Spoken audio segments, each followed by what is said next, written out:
I'd like to start the Board of Selectmen meeting for Thursday, July 22nd at 2020, on the year of 2021 at 6:38. And we will do our best to be much more prompt in the future. My name is Jeff Bodmer-Turner. I am the new chair of the Board of Selectmen. Before we start any of the agenda, I would like to have a moment of recognition for our previous chair, Eli Bowling, who was chair for the past 2 years and did a yeoman's job throughout the pandemic, did a fantastic job throughout the pandemic. So all of us on the board and in the town are quite appreciative of everything that you did, Eli. You're here. So the first part of the agenda is to have announcements and the chairman's report. I'm going to pass over that to get into what we're doing and ask if there's any public input on items that are not on the agenda. Anybody in the public that would like to raise an issue that's not in the agenda tonight? Would that be Alan? No. No, I think not. Okay, then we'll move to our first agenda item, which is setting the dates for fall town meeting and our selectmen goal setting workshop. And before we do that, Alan has a brief comment and follow up to the annual town meeting. Oh, thanks, Jeff. This was just in the context of setting the date for the fall town meeting. As you, I'm sure all recall, we had a glitch in preparation for the annual town meeting in that we didn't catch early enough the requirement for a planning board report on the relocation of Tobacco Road. And I promised the voters that we all would collectively implement a process to make sure that wouldn't happen again. And I've been thinking about that since then and realized that we really needed a more comprehensive process than just making sure we had the planning board report required under Article 4, Section 8 of the general bylaws. And so late last week, I emailed Michelle Randazzo and said, is it possible that KP Law has a more comprehensive checklist than just covering that one issue? And she responded Sunday, actually, by sending me a totally comprehensive checklist that she and one of her colleagues had developed specifically for Manchester that is completely comprehensive and covers everything that all of us need to do to prepare for town meeting and make sure we have checked all the boxes and covered all the bases. And I've been working with her. I sent late this afternoon, I sent Greg a draft with my comments. And so we will have, for all of us, I think, a checklist that will make sure nothing drops through the cracks again. And I want to compliment Michelle and her firm on having done this. And that, I guess, during the pandemic, she lost track of it and put it in a drawer because it's something she had worked on previously. So, but it will give us a lot of heads up on what we need to do in preparation for town meeting, all of us. Good. Well, thank you for following up on that, Alan. And we'll look forward to receiving that information so that we can proceed to this town meeting, this special town meeting, with all of our ducks in a row.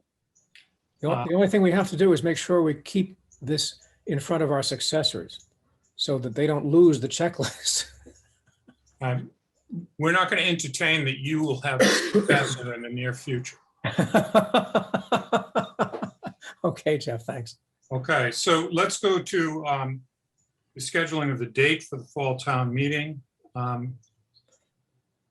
Greg, do you want to take this one on? I'm sure. So basically two choices. We're looking at either November 8th or November 15th. They are both Mondays. Obviously, one of the main agenda items for the town meeting is some zoning bylaw amendments. And the consulting attorney who has been working with the planning board on the recodification process has requested either of those two dates. The 8th is a little better for him, though he can do the 15th. I know that Becky is away on the 8th, so the 15th is better for her. And the planning board, in an effort to sort of maximize their time in preparation for the fall town meeting, they have a preference for the 15th as well. Okay, then I would only ask Alan to check in as to whether you're available on the 15th. I'm available for both those dates. I have a slight preference for the 15th because I have an obligation in New Hampshire on the 9th, which would make the 8th a little more difficult, but I can do either one. Okay, 15th is slightly better for me. okay. But let me just add that I think it's important, given the context of this meeting and the agenda that is likely to be there, for all the selectmen to be present. I would agree with you. So is there any discussion from the members of the select board?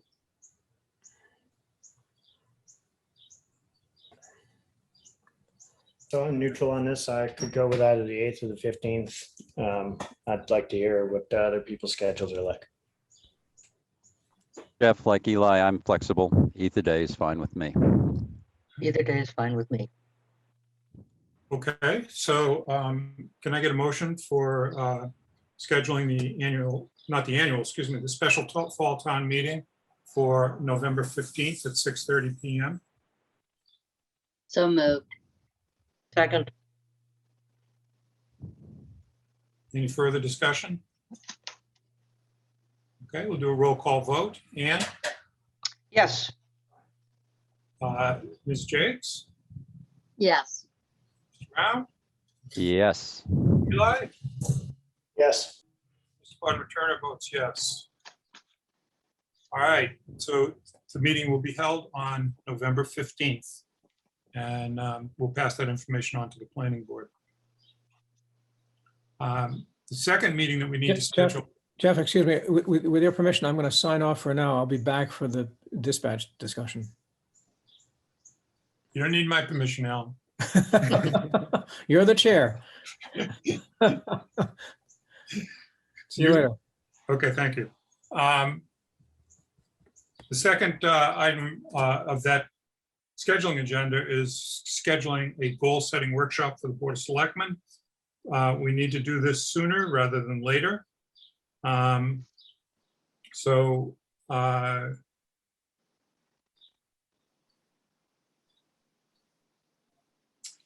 Typically, we have done this on a Saturday morning. Usually takes 2.5 or so hours. Is there any date conflicts for, I'm obviously not going to say the 22nd, the 24th, I mean, but let's say the 31st or sometime during the week, next week in the evening.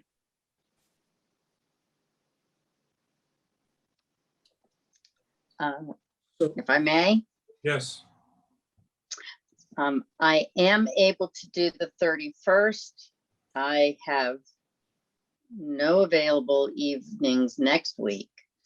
okay,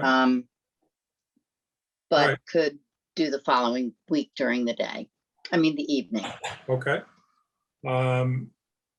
Anybody have a conflict with the 31st? So I won't be able to do that in person if we're doing the 31st. My life has gotten a little more complicated once again. My mother is going under hospice care, so I'm a little bit, I need to make frequent trips up north. So. Is there a better weekend day for you, Greg? Or are you going to be going every weekend? No, I could do it the 7th in person if we want to do it on Saturday, at least as far as I know right now. Unfortunately, the August 7th is one of the few weekends that I can't do it. Nor can I on the 7th. I'm working. Okay. And likewise. So Greg, this will probably be a Zoom meeting, right? So I could do it on the 31st if we do it via Zoom. Okay. Any objections to the 31st as a Zoom meeting starting at 9 o'clock?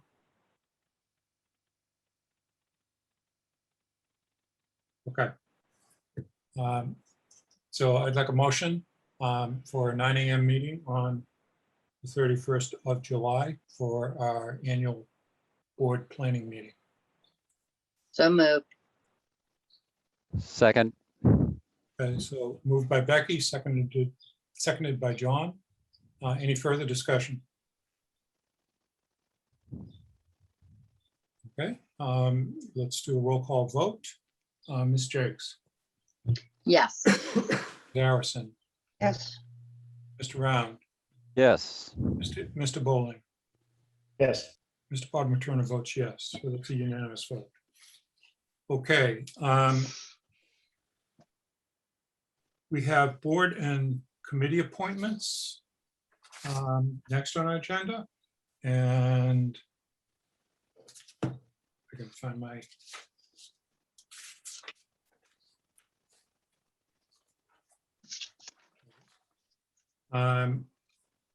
These are interviews that we did in our last board meeting on July 6th. For the welcoming committee, Melanie DiBiaso. For the downtown improvement committee, Marlene Dolan. For the downtown improvement committee, Brendan Lampier. And Brendan Lampier also for the downtown, excuse me, for the conservation committee. I want to separate out those two. And I'd like to take the first three, Melanie for welcoming, Marlene for the DIP, and Brandon for the DIP.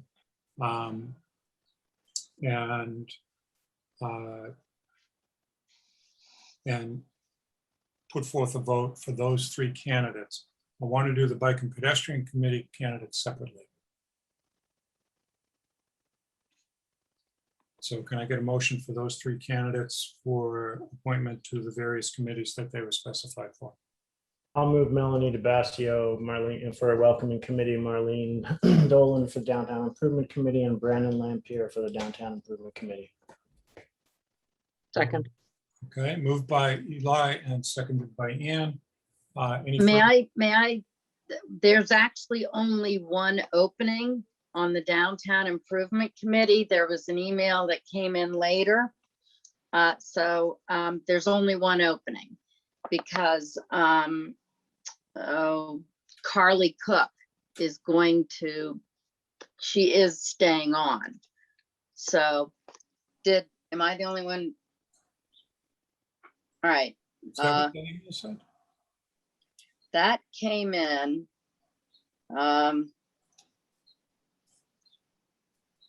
Around 2 o'clock this afternoon, you're right. Yeah.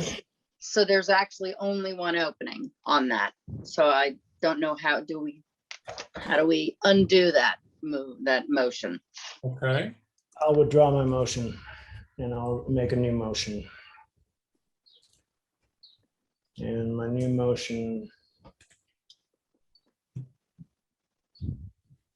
My new motion will be to support Melanie DiBiaso for the welcoming committee and Marlene Dolan for the downtown improvement committee. let's just May I do, make, oh, wait a minute, let's just do the welcoming committee, please. And then we'll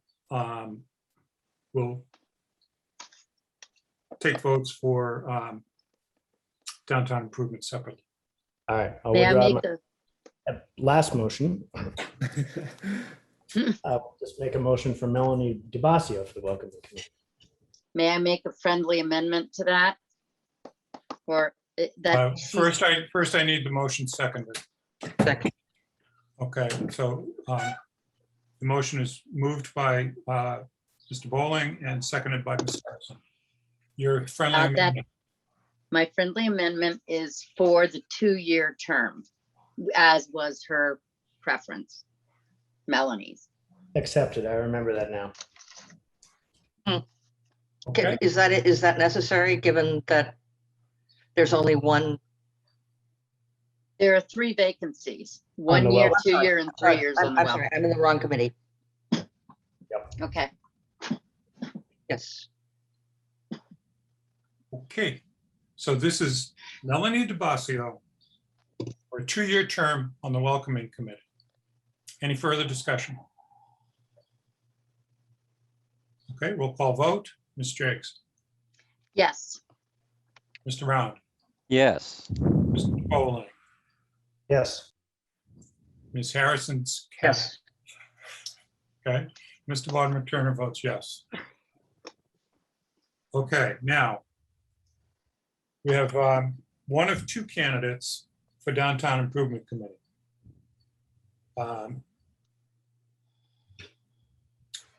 I'll take a motion for either candidate. I'd like to make a motion for to appoint Marlene Dolan to the 1-year term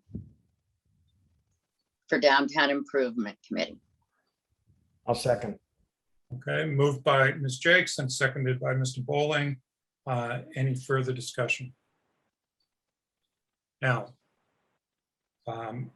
since the motion is for Ms. Dolan, if you would prefer to have Mr. Lampier,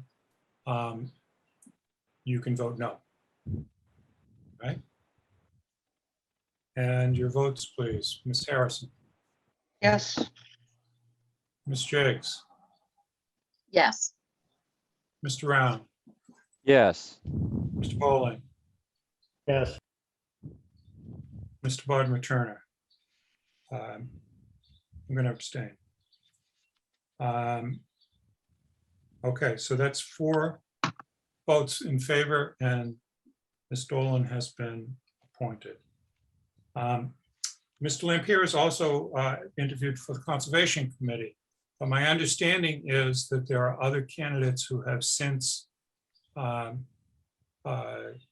started to express an interest but haven't put in a letter yet. So I'm going to ask that we hold off on voting on that particular appointment until we have clarity about whether the other candidates are going to submit their letters, and we can interview them as well. So let's move on to the Bike and Pedestrian Committee. On the Bike and Pedestrian Committee, we have 3 candidates, and in our discussion about this on the meeting of July 6th, we discussed the number of positions available, and the current configuration of the committee is 9 members, and there are 7 members standing. So this would mean that there are only 2 seats available on the Bike and Pedestrian Committee. And I know that the chairman of the committee, Al, had expressed an interest in having more than 9 members. But in discussions that I've had with Greg, Mr. Fetterspiel, we would really like to retain the 9 members on this committee for the purposes of voting and having a majority vote. So I'll take a nomination of any of these 3 candidates for a position on Bike and Ped. And we'll take them one at a time. So I would make a motion for, I'll make a motion for 2 of them. How about that? I'll make a It'll get motion- too confusing. Let's take them one at a time, and it'll All be right. an up or down vote on each one. I'll start with Darcy Morris or Elizabeth Morris, whichever one fits the bill in this case. Okay. Do I have a second? second, Okay. Moved by Mr. Bowling, seconded by Ms. Harrison. Any discussion?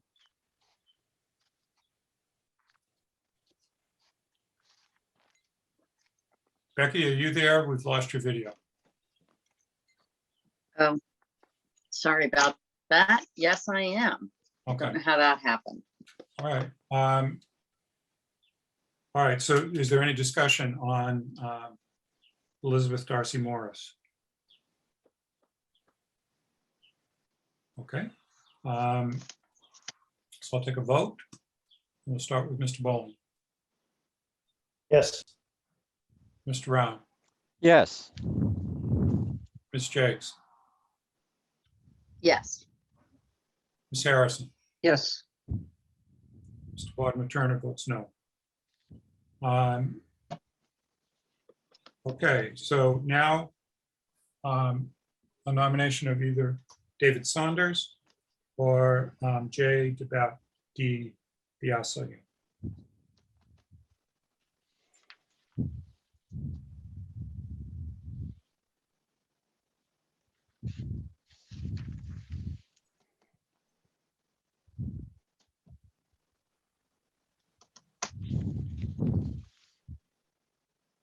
Well, no one wants to make a motion.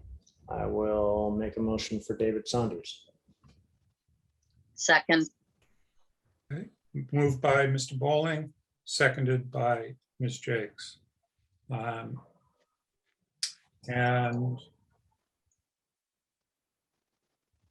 any further discussion? Okay. So I'll do a roll call vote, please. Ms. Harrison, yes, Ms. Jakes, yes, Mr. Round, Yes. Mr. Bowling, Yes. Ms. Bodmer Turner votes yes. So that would indicate that the two candidates who are going to be sitting on the Bike and Ped Committee are Elizabeth Darcy Morris and Jay DiBiase. nope, David Saunders. Excuse me, David Saunders. And Jay, you can be in touch with the committee and help them out. They certainly can always use help. But as sitting members, those two members have been appointed. All right. Do we have any other items on this part of the agenda? I know we have some possible appointments coming up at our next meeting, but we won't get into that tonight. Let's keep moving. We're already a little bit behind. The next item on the agenda is the continuation of the public hearing on the flat fee sewer rates for FY22. And I need a motion to reopen the public hearing. So moved. second, Okay, moved by Ms. Jakes and seconded by Ms. Harrison. The public meeting is now open. Greg, do you want to lead the discussion with this, please? Sure, Jeff, thank you. So you held off on a final decision concerning the flat rate formula. So we have 9 properties that are on the sewer system, but are not on the town water system. Therefore, they do not have a meter, and thus we don't have a way to measure the amount of water that they consume and flush down to the sewer system. So we have a current flat rate of $183.68 per quarter. That was supposed to be per bedroom, but for years that has not been applied that way. And it was based on 110 gallons per bedroom. That 110 comes from Title V, the state regulation of septic systems, where they rank bedrooms, or they categorize a bedroom as consuming 110 gallons a day. That is typically higher than what we see in actual usage. And therefore, DPW would recommend that we use a more typical per bedroom usage of 65 gallons, lower the fee to $118.06 per quarter per bedroom, but start charging on a per bedroom basis. So past, I don't know how many years, but quite a number of years, we haven't been charging a larger home more than a smaller home. Obviously, a larger home with more bedrooms, you would expect them to be using more water with more people, and therefore they should be paying a higher sewer fee. So ramping up to the per bedroom use in one full shot is a pretty large increase for these 9 properties, particularly for the larger bedroom properties. So you may want to consider adopting what DPW has recommended, but phasing it in over a 2 to 4 year period, for example. So recommendation would be to adopt the 65 gallons per day typical use for per bedroom at 118.06 per quarter for that bedroom, and start charging it by the number of bedrooms that a property has, but not go to 100% of that until a few years down the road. So ramp it up, if it's a 4 year period, ramp it up, a quarter, 25% each year. If you do it over 2 years, it's 50 and 50. 3 years, you would do it a third, a third, a third. So that is what is before you for this evening. In our discussion about this item last meeting, during the hearing, Chuck was talking about the possibility of owners installing at their own expense a meter to measure the amount of water that was being used in the house and discharged into the sewer system. That's still an option. Is that correct? Yes. So yeah, these property owners would always have that alternative, is to install a meter on their water source, and then we would take that meter reading and treat them like any other sewer user.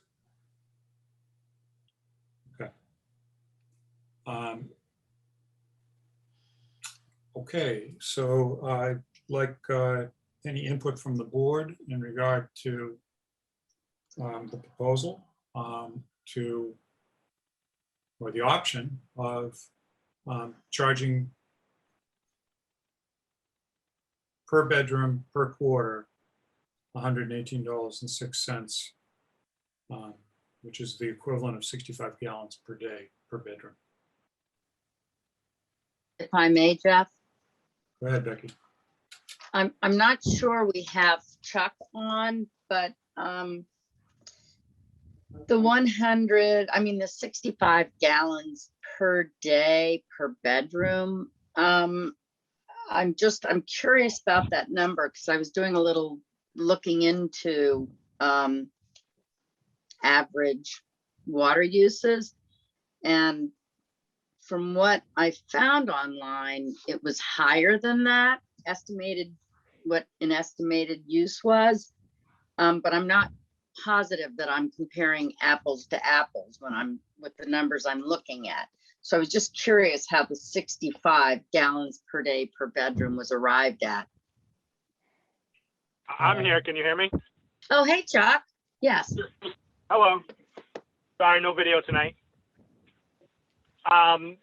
So 65 gallons per capita per day is kind of a generally accepted practice or number. DEP would like, all water systems, all water users to be at that number.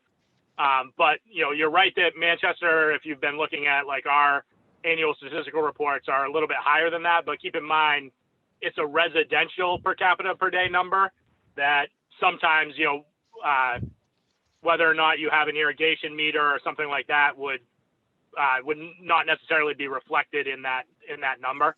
So that's a consumption basis, the 65 gallon per capita per day, whereas like some of our actual numbers may be higher because it's not just consumption, it's also, the irrigation on the lawn or, filling up a pool or something along those lines. So 65 is just kind of a general system parameter that we should be striving for. And I actually think this year it fluctuates from year to year. It's never perfect. But so that's why I just took like kind of the generally accepted number. I think this past year we might have been even a little bit under it, like 63, or maybe just a little bit over 67. But in previous years we've been in the 70s, and so it's, it fluctuates.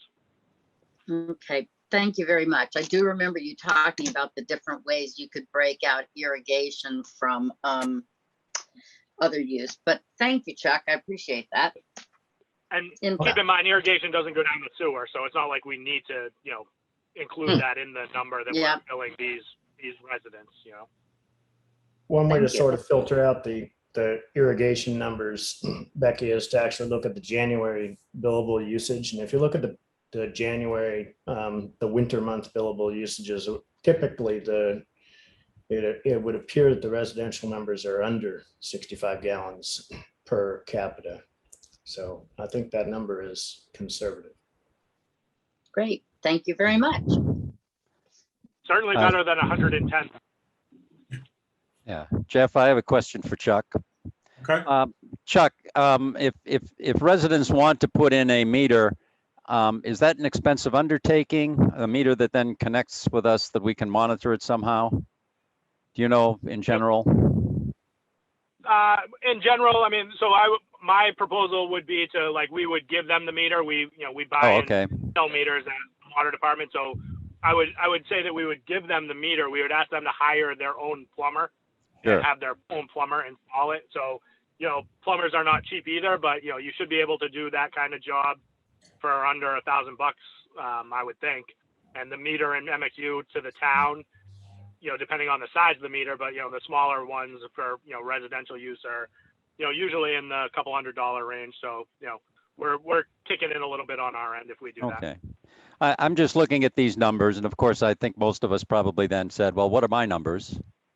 My numbers are less than this, and I tend to think you're going to wind up with a lot of people that'll say, I'm going to put in the meter. Certainly at our sewer rate, I would agree. Yeah. If I may, I would like to structure this to encourage people to put in meters so that we are charging what they're actually using rather than an estimate either based on the state or our current numbers. Mm-hmm. So that makes me think that I would like to charge a higher amount and a short phase in as being more likely to encourage people to pay for the meter installation. Okay. Any other comments? I'm okay with the estimate that the shorter phase in. I'd be okay with that, but we've got a calculation here that is grounded in some facts here. So What's a shorter phase? Well, what is it? 2 years right now, Chuck? No, it's up to us. Yeah, they picked any number. Oh, I haven't picked any number, but I heard 2 years. Somebody suggested maybe 2 years. Greg said 2, 3, or 4 years. Okay. So Ann is suggesting something less than that ballpark.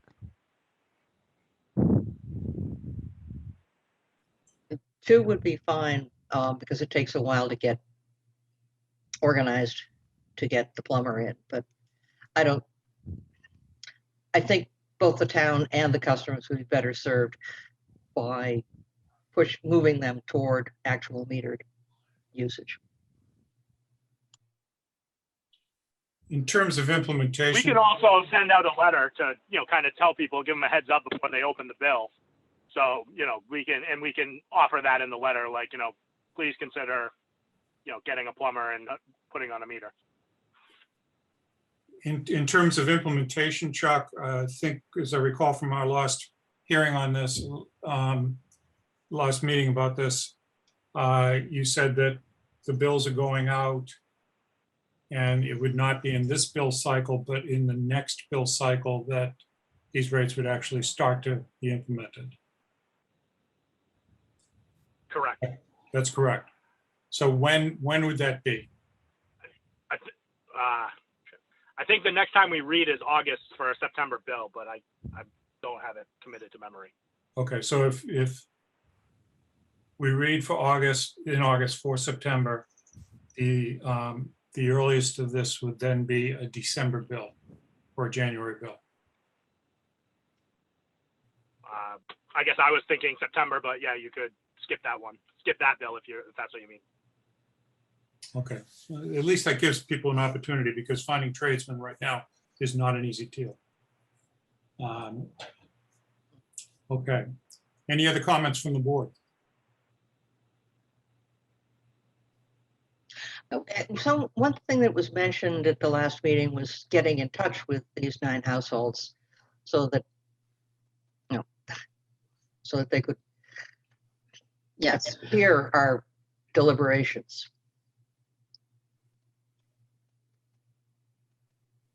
My understanding is that we sent out letters last week. I'm not sure that we didn't get any calls at DPW, but somebody might be on the call that got one of our letters. I'm not sure. Would Jeff, would you be willing to consider taking comments from people who would be affected? Absolutely, I would take comments from the public, including and prioritize those who are going to be affected by this. And I saw Paul Stone raise his hand. I think he's affected by this. I can tell by his serious demeanor. So I just want to finish up with comments from the board, because what I'm hearing is to go with the 65 gallons a day, a quarter per bedroom, and to be implemented over a 2-year period from the initiation of the first bill being a 50% increase and the second bill being a settlement at the 65 a quarter. So that'd be the 100% increase. And that's not a motion, but that's what I'm hearing. There are any other options that people want to discuss about this? For instance, if I may, Jeff. go ahead. I'm wondering if looking at some of these numbers for some of the people, if we do it in 2 years, would that be difficult for some people? Would we want to do it in 3?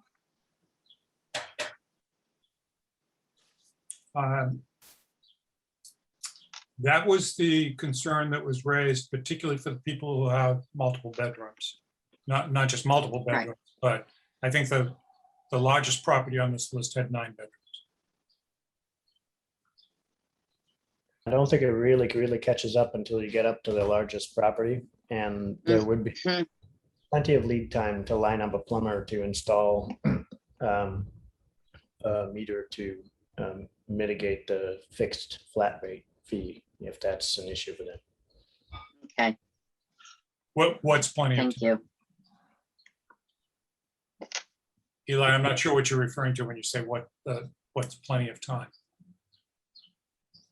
Plenty of time because they would have some. 2 years or 3 years? Oh, I'm sorry, 2 years would still provide them a fair bit of time before the full price would be levied on them.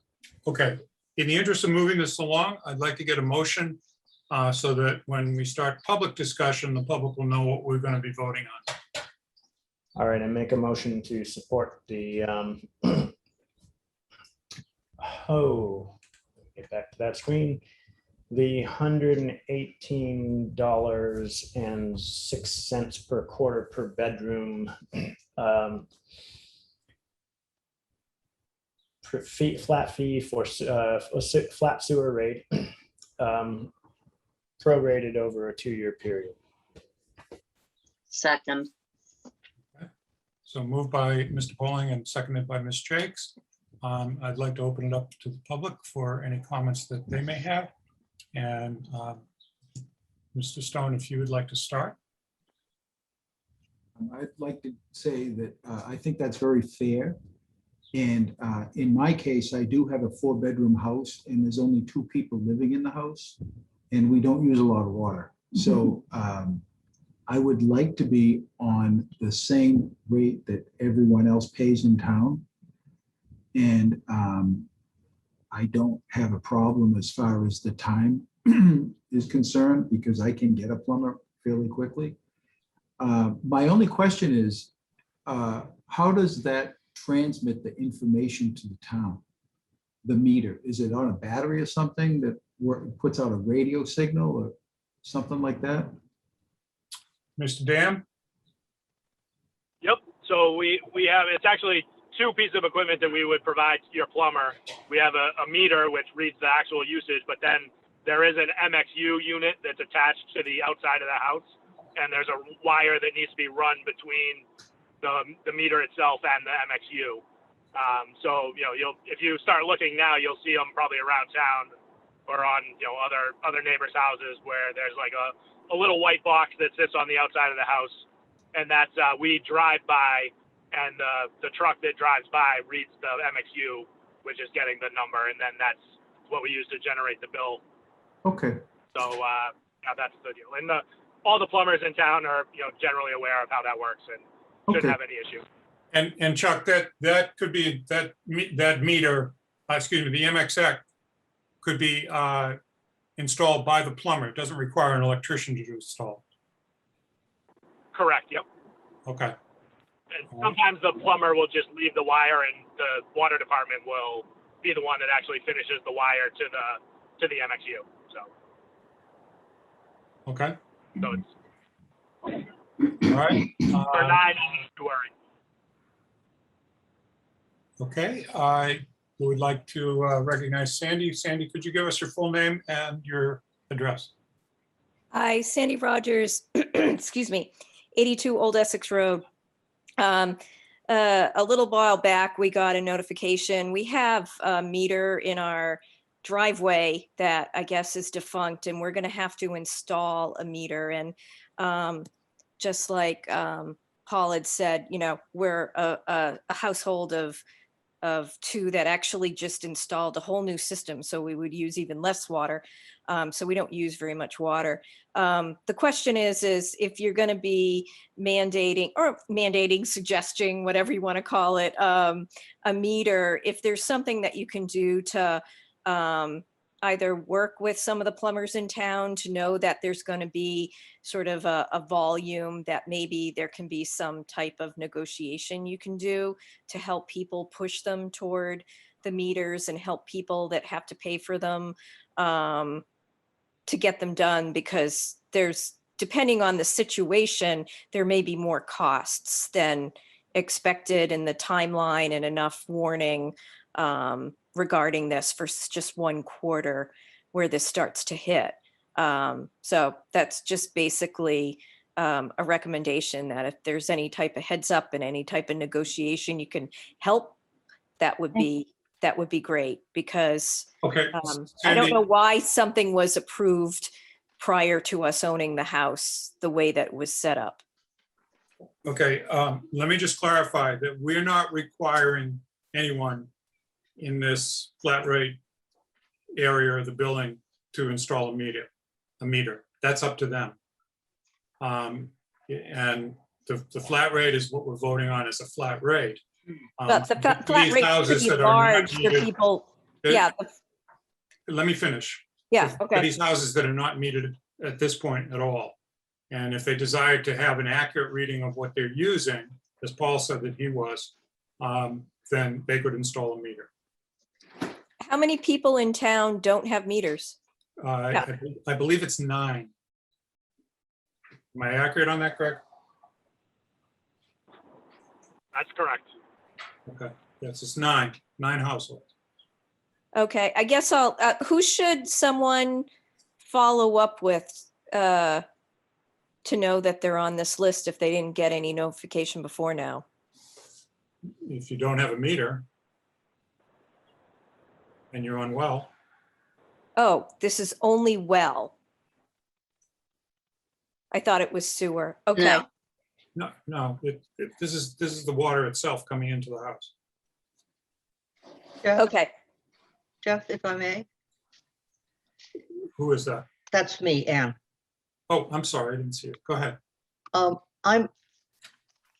Since we've decided to delay implementation of this, or have agreed to delay implementation of this till the December bill, perhaps those 9 people could get something in their September bill saying this is coming, so that if they could get quick access to a plumber, they could avoid the whole thing and just be measured like everyone else.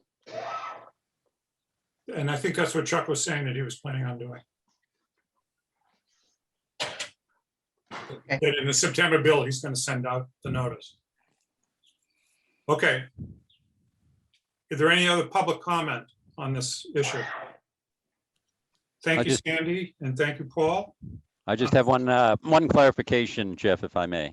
Yes, You proposed a 2-year kind of phase in. Am I assuming that that's just going to be a kind of an incremental 12.5% a quarter for 8 quarters to get up to whatever the proposed number is here?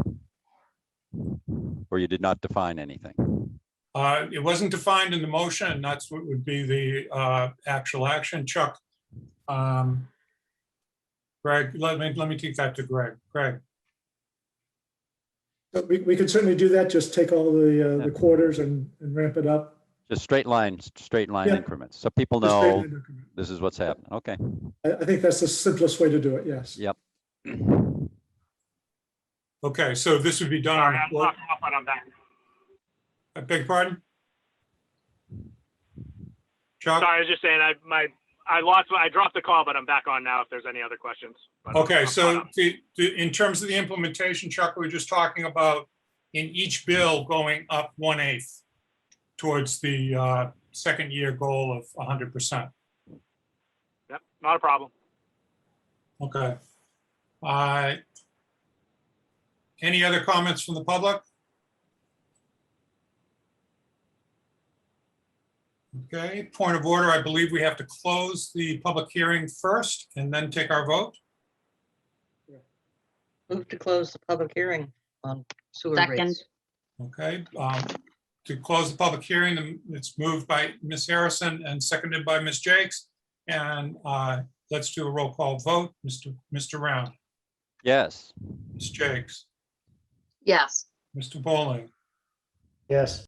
Ms. Harrison, Yes, Mr. Barber Turner votes yes. Okay, now on the main motion to increase the water rates on the 9 identified properties that are not currently using metered water to a flat rate per bedroom per quarter of $118.06 to be increased at 12.5% increments beginning with the bill that comes out in early winter.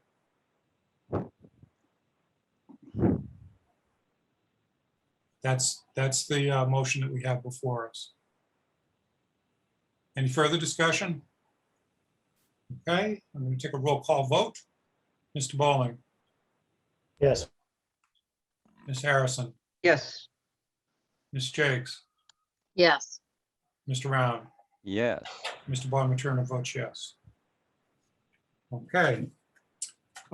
We now have next on our agenda, the update on public restrooms. Greg.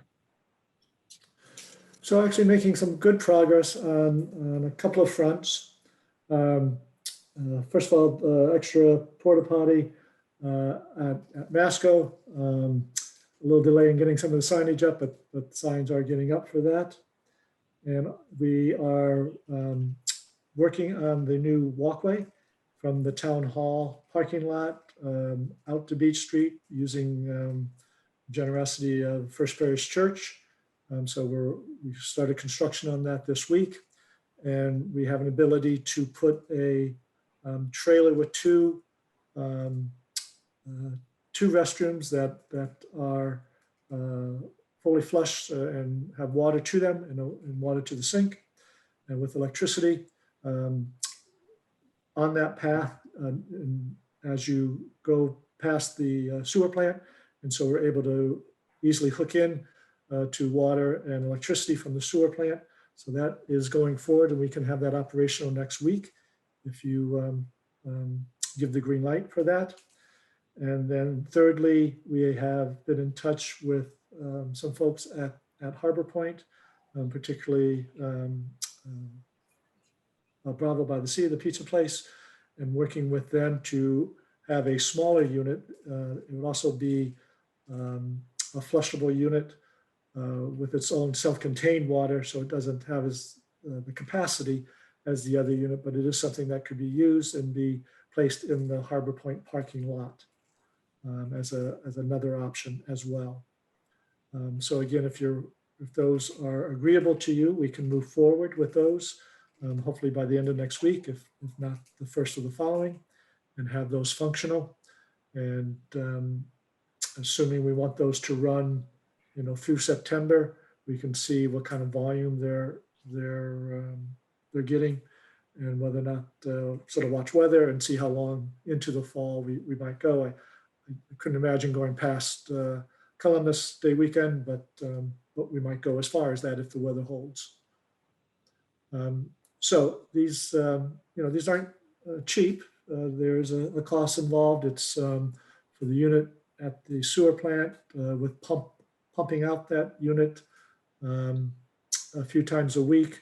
We're probably looking at just under $2,000 a week. We can use our ARPA funding that we have available for this, as it is part of our economic recovery efforts to make our village area more attractive for people to patronize the businesses in town. So we're able to use some of those dollars that we have available towards this effort.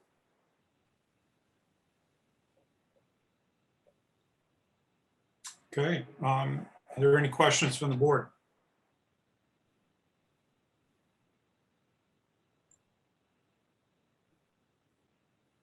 We're talking about one unit being hooked up in the path, and you go directly using the electricity and the outlet to the town sewage treatment plant, and a second unit that would have to be privately pumped.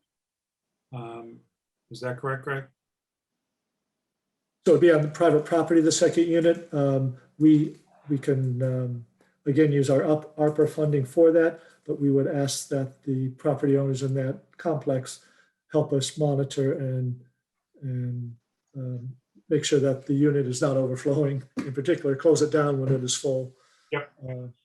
And so we need some cooperation there, but I'm sure we would get that. Now, I want to emphasize that this is an interim measure, a temporary measure, that it's not going to run into the fall and beyond. Once freezing temperatures come, this is not an adequate solution. And that we need to come up with a long-term solution, either through a town business cooperative plan for using the businesses' restrooms, or a more permanent plan for location of toilets, public toilets in and around Masco. So what we need now is to get the feel of the board and a motion to go forth with the two units that we're talking about, one at Harbor Point and one as part of the construction of the path. So I have a question, Jeff. I guess for Greg, just to get the details. So that's $2,000 a week, did you say, or a month? A week. A week, and that's for renting the units and pumping them out? Is that kind of the all-in cost? Correct. Yes. Okay, and that obviously is a seasonal sort of thing. They would disappear, as you say, Columbus Day or something like that. At the latest, yes. Okay, and the other units, which are over by the sewer plant, that's an in-house effort. There aren't any dollars that you have assigned to those, at least on a regular basis at this point. But they would be year-round? No, both of these are temporary. Both of them are temporary? Okay. both are temporary. The one behind, the one associated with the new pathway is something that's the cost of about 2,000 a week. The cost of the other unit will be less. It's a less expensive unit. Okay. So I don't have that firm number in front of me, but it's certainly a lower cost, easily half, if not even less. Okay, so we're talking about a 10-week period. Right. Yes. Yes. Okay, I have a question for Greg. go ahead. Ann. My understanding is that the facility that would be on the path needs to be connected to town water and electricity. Is it connected to town sewer as well? No. No, it needs to be pumped out. Okay, thank you. Yep. Jeff, if I may. Thank you for clarifying, Ann. I think I misled people on that. Jeff, Go ahead, Becky. if I'm, thank you. So I guess, Greg, we put a third porta potty in over at Masconomo Park. Is that correct?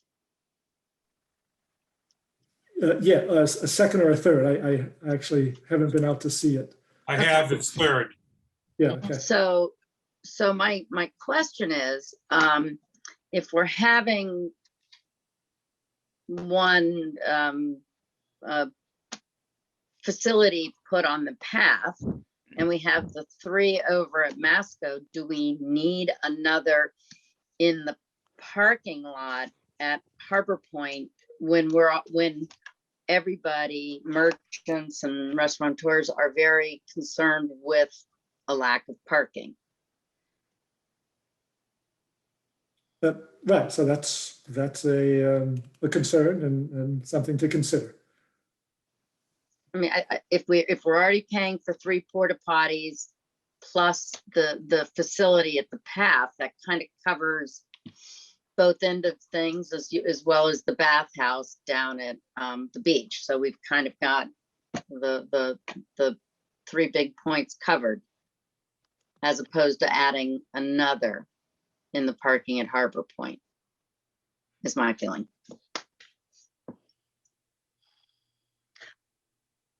Greg, Understood. Jeff, may I ask Greg a clarifying? Sure, go ahead, Ann. Most of the parking at Harbor Point is private, reserved for members of the condo offices. What parking spaces would the facility there use? Right, so we've left that up to them to decide that. But they wouldn't be spaces that would be regularly available to the public. My assumption is that they would be using a reserved spot. Well, there are reserved spots, there are 1-hour spots for customers. Right. So So it's not taking up really public parking. Greg, is this the unit that was originally raised or discussed by Bravo?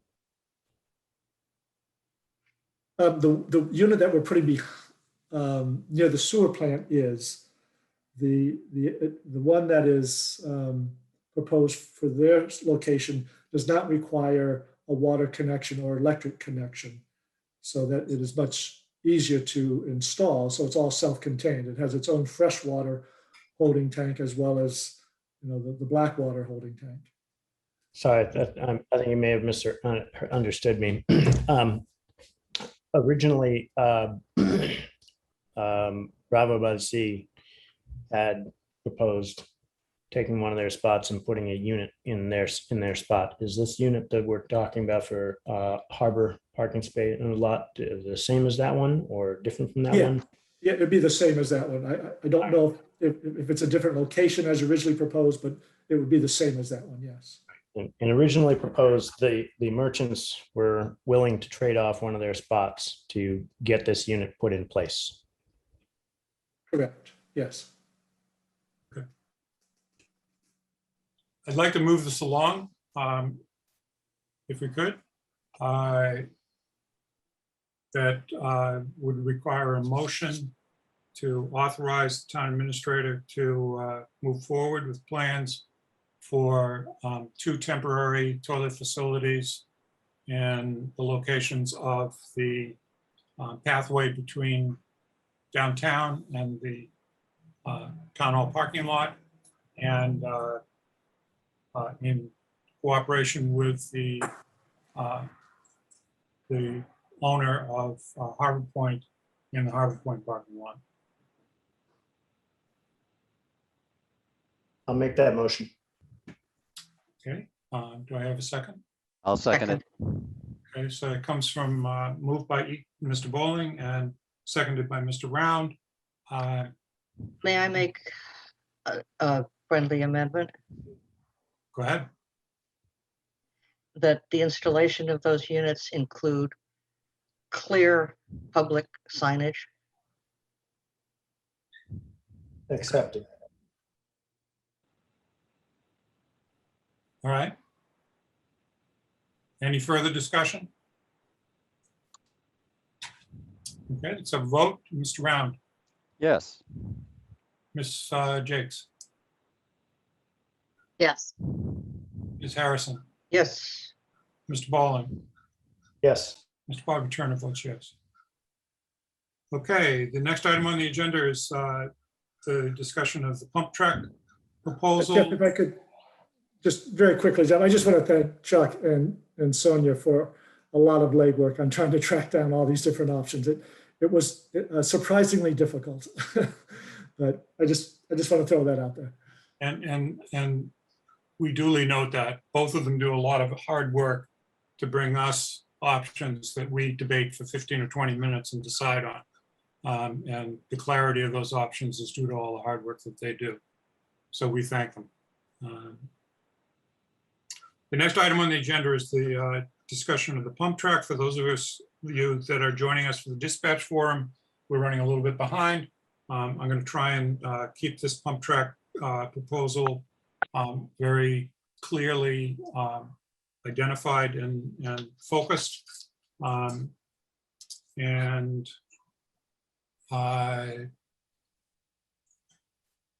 let's start out with Greg. Do you want to frame the history of this, and then we can move on? I believe Max is on the line.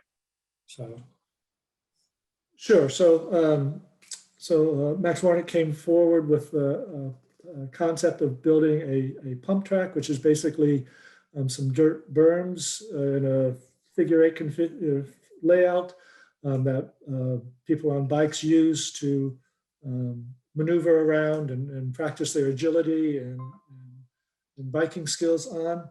And he came before the Park and Rec.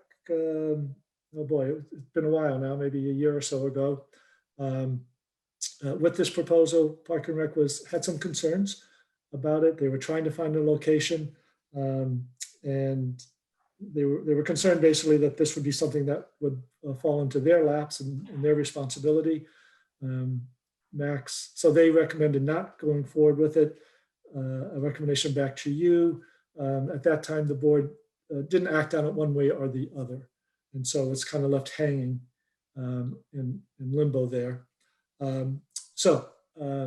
Max is still desirous of going forward with the project. He has come back with plans and has reached out to the neighbors, is looking at the old burn dump on Pine Street as a potential location.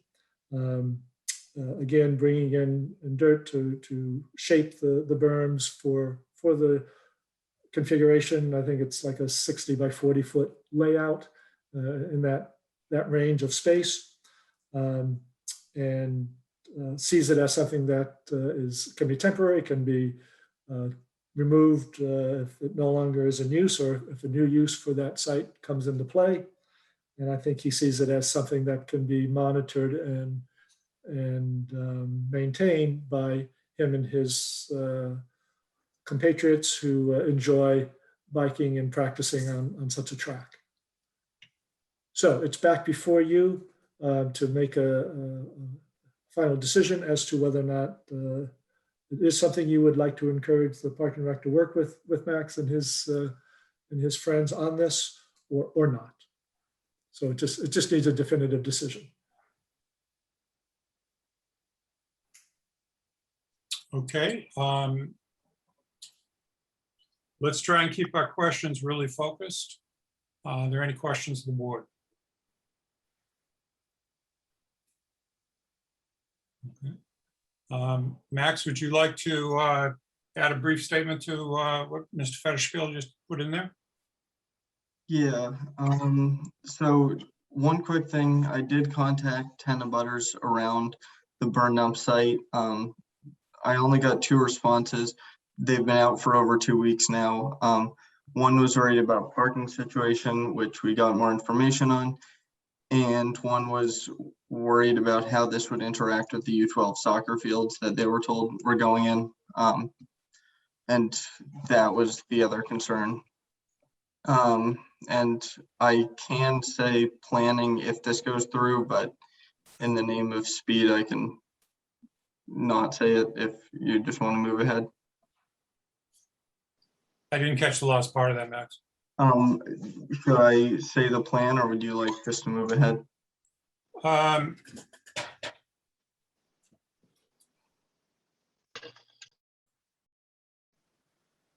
much more information does the board need to address this issue? Because we've seen the plans. I could share a conceptual plan, conceptual of the plan.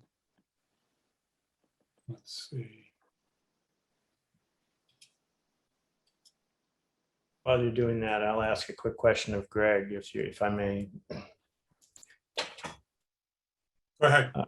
Greg, is there 1 foot or 2 foot cap on that dump right now? I believe it's 18 inches, Eli, to split the difference. With no impermeable membrane, correct? Correct. There's a warning tape between the good soil and the bad soil, warning people if you were to dig down that you're about to enter contaminated soils. But I want to emphasize, because I asked Greg the same question earlier, and I want to emphasize that that warning tape is not a barrier between the lower soils and the contaminated soils and the upper soils, but just a warning that you're getting into the contaminated soil. Jeff, if I may, Go ahead, Becky. having read over all the documents and as well as going back to an email from Cheryl Marshall back in April, that they said they have no plans for using that at this point in time, that site. In addition to that, Max and his other biking pals don't have any intention of digging down. They're simply building up some berms, all of which are temporary. There's nothing permanent being erected there. And it's land that's sitting fallow at this point. So I just wanted to point out a few things. Okay. Thank you, Becky. Any other board members want to make a comment on this? I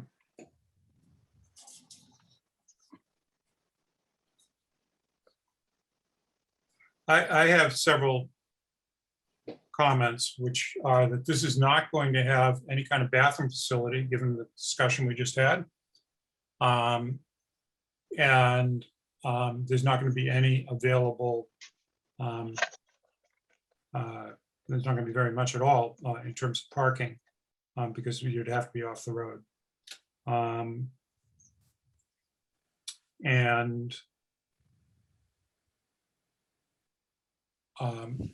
the third concern that has been raised has been noise. So I think that if we go ahead and do an approval of this tonight, Oh, and the fourth concern that I have is the removal of the berms that are created.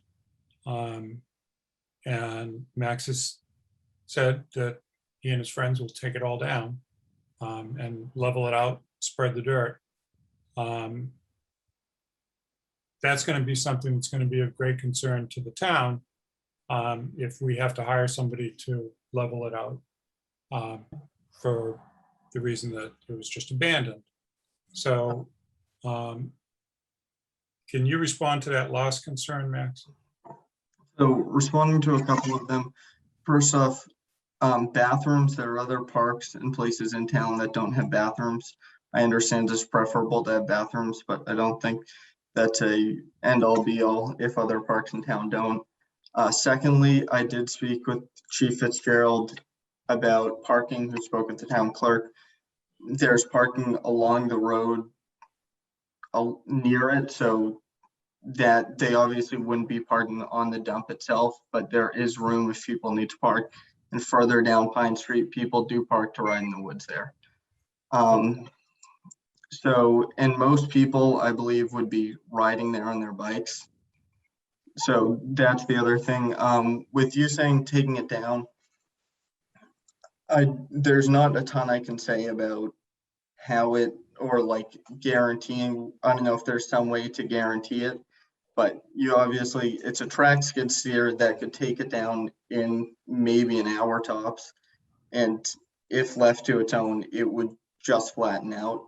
If they're talking about U12 fields going in there, they would have to do some sort of grading or additive for that. So if you're already in there for that, you could easily remove it if you're already working there and need that space. And it would be easy enough to take it down with a shovel and throw some grass seed there. And this is dirt you're bringing in, right? Yeah, I would be ordering loam and having it brought in. Okay. Okay, I'm going to, this is a conceptual idea. This is not the track. It's not out there right now. But it's the kind of idea that in terms of what they're trying to build. And this is the plot plan with the markings on it for wetland areas and where the remediation work for the cap has been previously done. So the location of the rather small tract compared to the amount of land that's here, I believe is right in this area here. So I'm going to stop sharing that so I can go back to my screen and ask if there's any members of the public that want to make a brief comment on this.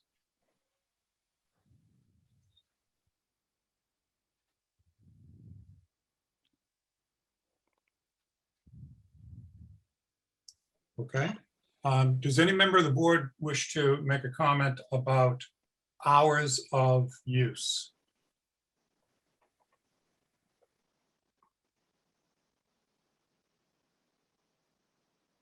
No, but I do have one other question for Max.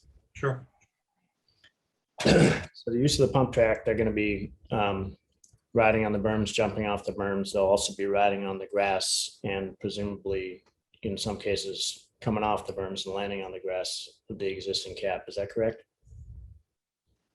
There's no plans for jumps, but if someone does make a mistake and go over the berm, they could go into the grass on the outside.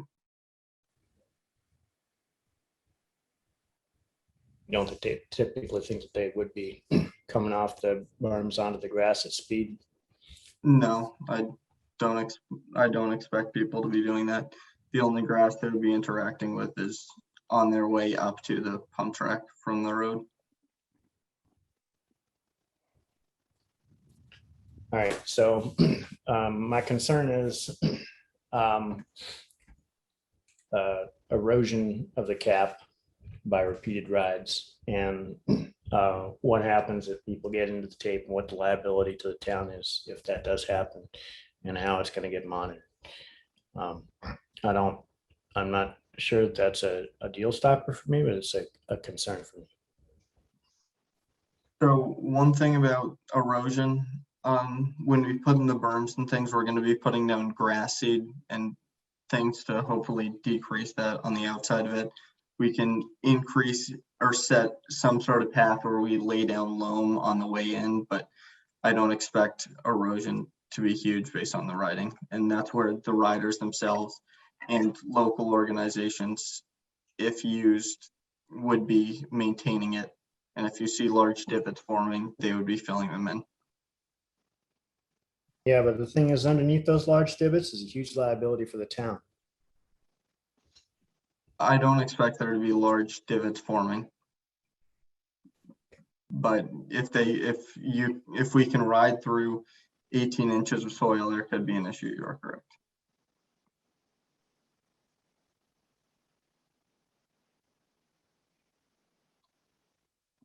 If it gets anywhere close to 18 inches, people are going to be filling it in just so they can ride it smoothly. Jeff, may I ask a question Sure. or two? Hi, Max. What is this a year-round use, the pump track, or is it really just, I mean, is it rainy day, sunny day?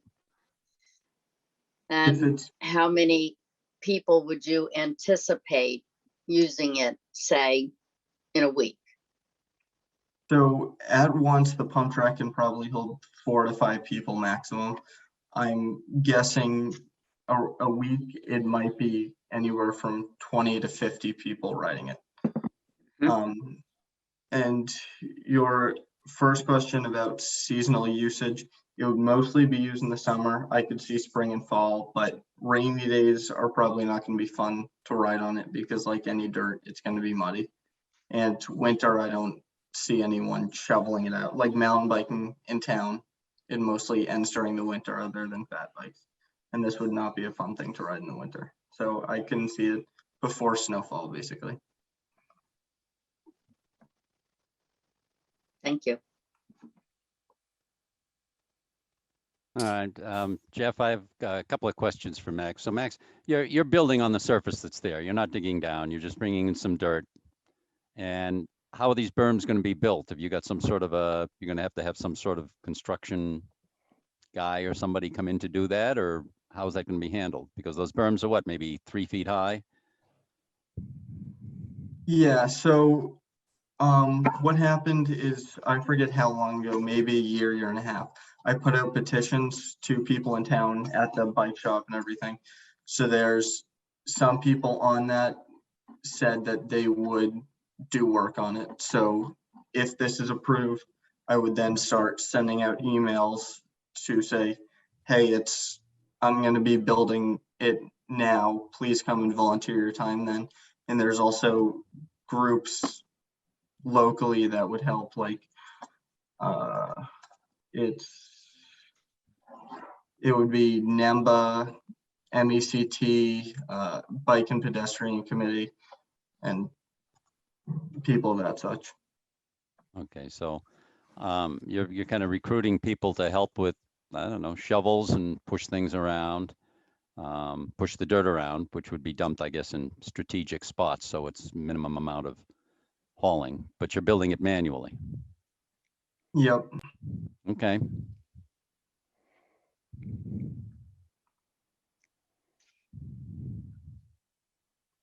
Okay, any other questions from the board?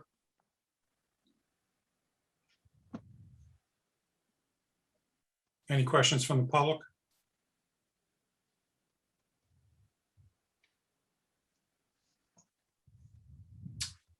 All right, so I would like to entertain a motion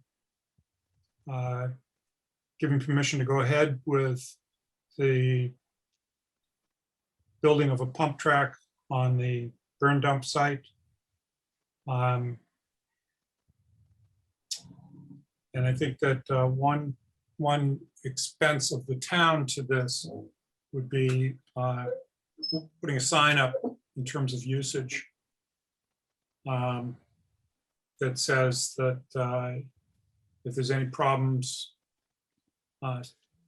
with the site becoming a litter box, a lot of litter, any problems with people using the woods at the edges of the lot as a bathroom. Basically, any nuisance value, any nuisance issues that will be identified by the town, that the permission will be withdrawn and the area will have to be returned to where it was. But I'd love to see this happen. I think it's a great idea, and so I will take a motion that that we give permission to Max to go ahead with this project in conjunction with Cheryl Marshall, talking with Cheryl Marshall. The idea here, Max, is that this becomes something like Dexter Pond, which is public land, public site, has parking, a little bit of parking, and that it operates on its own without a lot of town intervention. Okay. So moved. May I add a friendly, that it be used only between 8 in the morning and sunset? Yes, accepted. Second. Okay. All right. Any other discussion? Let's have a vote. Ms. Harrison, Yes. Mr. Bowling, I'm going to abstain. Ms. Jakes, Yes, Mr. Round, Yes. Mr. Wagner Turner votes yes. may I make a comment, Jeff, please? Go ahead. I would just like to applaud Max. Working on this, bringing it forward, reaching out to abutters, doing a lot of research. I love that a young member of our community is trying to find a way for others to get together outside on an open, unused piece of property.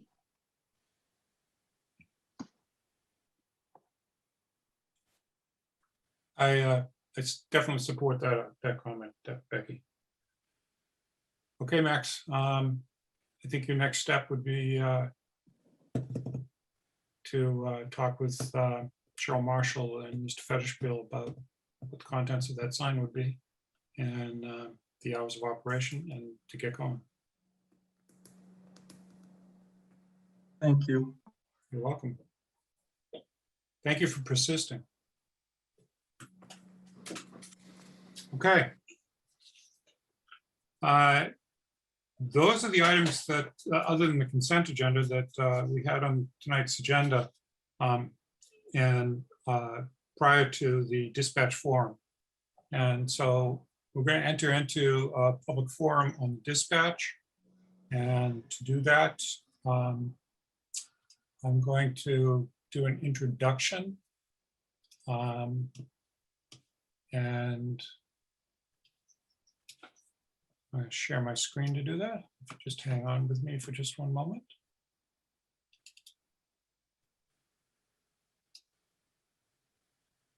Okay.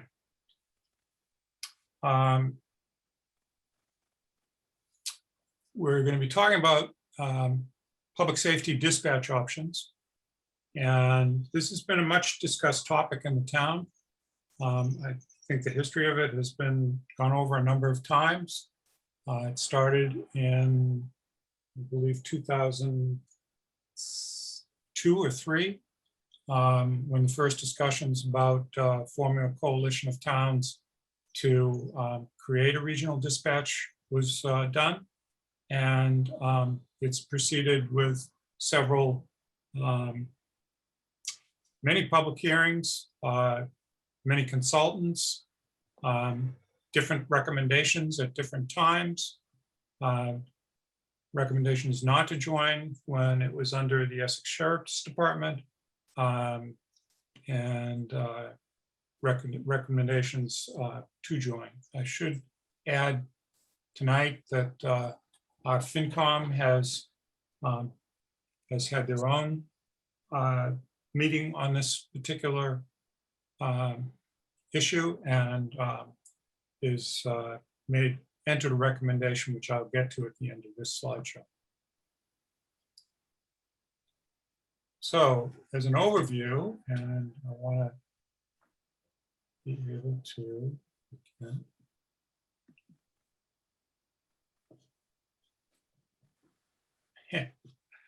sharing my screen, that's not going to work.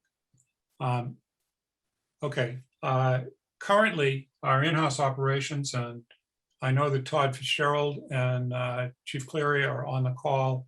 That I would invite them and them only to interrupt if they need to clarify something that I'm saying that I'm presenting it inaccurately.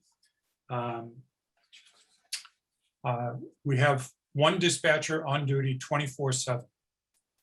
And that individual is responsible for fielding calls to dispatch police, fire, EMS, and also taking calls for DPW off hours to alert the DPW on-call personnel for any DPW emergencies. We have on the staff 3 full-time dispatchers who work one of 3 daily shifts, Monday through Friday. So a day shift, an evening shift, and an overnight shift. Weekends are covered by part-time dispatchers, by reserve officers, or regular officers working overtime. One current aspect of our in-house operation is that it's one dispatcher on duty. So if we have a large incident that requires the attention of that dispatcher, a second dispatcher is called in typically within 10 to 15 minutes because calls to dispatch don't stop if the dispatcher on duty is called in to deal with a significant issue that requires dispatch services. Dispatchers in Manchester by the Sea also serve as lobby receptionists in the police department. I'm going to try and change some settings on my computer for a second. So I'm going to take that share screen off and go back to it.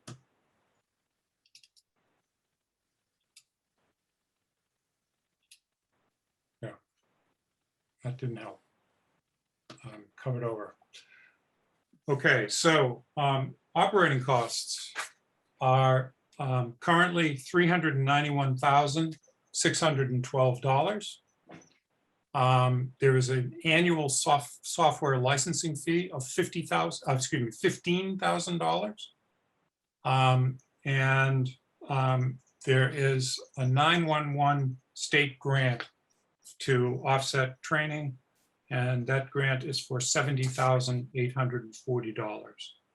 And the net town expense, which is covered over on my computer, but I have a separate paper here, is $335,772. Okay. There are several challenges to the current in-house operations. One is the challenge of a large incident, which requires backup dispatch support. Another is that the town is in need of a new CAD dispatching software system that's estimated to cost $190,000. Staffing has been a fairly consistent issue for Chief Fitzgerald, who has the responsibility for staffing the center, the dispatch center, And he had suggested adding a fourth full-time dispatcher and switching to what's referred to as a 4-2 schedule, which would cover the hours that were needed throughout the week, 24 hours a day.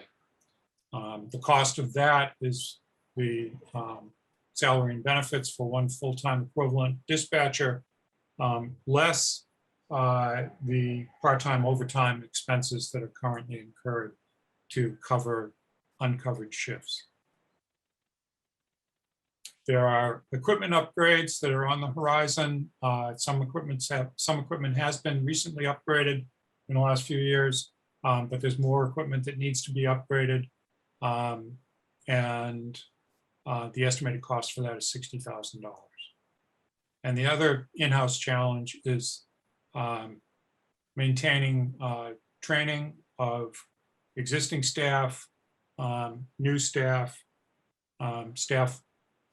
Dispatch is a skill, and it's a skill that requires constant updated training, and for people to come in, and it's not just answering the phone. There's a lot to it, and the dispatchers in Manchester by the Sea are skilled personnel dealing with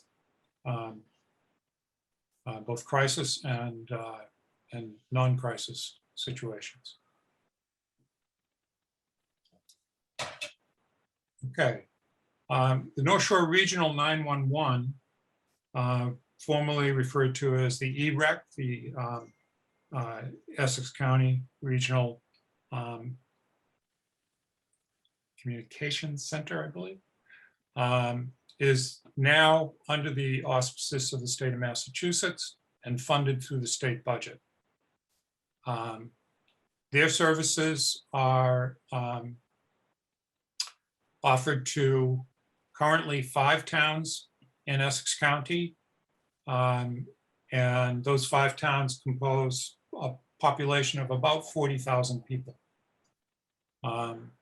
They are offering a no-cost contract for 10 years, which includes all equipment and software, training, and personnel. So some of the things that I was just referring to that were challenges that we face fiscally are covered in this contract for the first 10 years of our participation. Participation in the dispatch from North Shore Regional 911 requires that we release our PSAP, which is our public safety access point, and which the town has. And if we release it, it's not something that you can say, oh, let's have that back right away. In terms of North Shore Regional 911 services, the dispatcher who comes on stays with the call from the start. They have, in terms of their coverage, for the population of 40,000 over 5 towns, 4 dispatchers and a supervisor on the consoles from 7 a.m. to midnight, and 3 dispatchers and a supervisor from midnight to 7 a.m. Typically, that means 2 dedicated fire, 2 dedicated police, but dispatchers at the North Shore Center are trained on protocols for both fire and police and emergency medical services. So they're interchangeable. They can move from one to the other and may be assigned to one or the other on any particular shift. There's been some concern that the North Shore Center also provides regional 911 cell coverage, so that if you dial 911 anywhere in Essex County, the call is routed to the North Shore Regional Center, but that's a completely separate service from the municipal services of the regional center. It has separate staff, separate dispatchers, separate supervisors, and a separate room with separate constables. The costs for this center are currently no cost for a 10-year contract. But there are some challenges. The current dispatch in Manchester is supervised by Chief Fitzgerald with input from Chief Cleary, and moving to the North Shore 911 Center, it would be shared control through advisory boards. There are 3 different boards. There's a police advisory board that's made up of all the chiefs of all the centers that are, all the communities that are participating. There's a separate fire advisory board that's made up of all the fire chiefs of all the communities that are participating. And then there's an executive board that has representatives from fire, police, and administration of the center.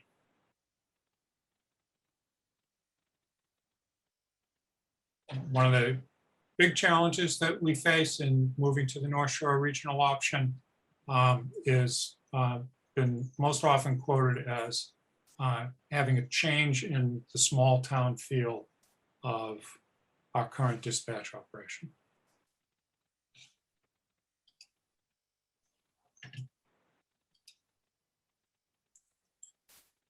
Oops. Okay. Our dispatchers serve as lobby reception in the police department. And because they are on 24/7, there's always a receptionist, dispatcher to receptionist in the lobby. To the extent that they are not involved in an emergency call.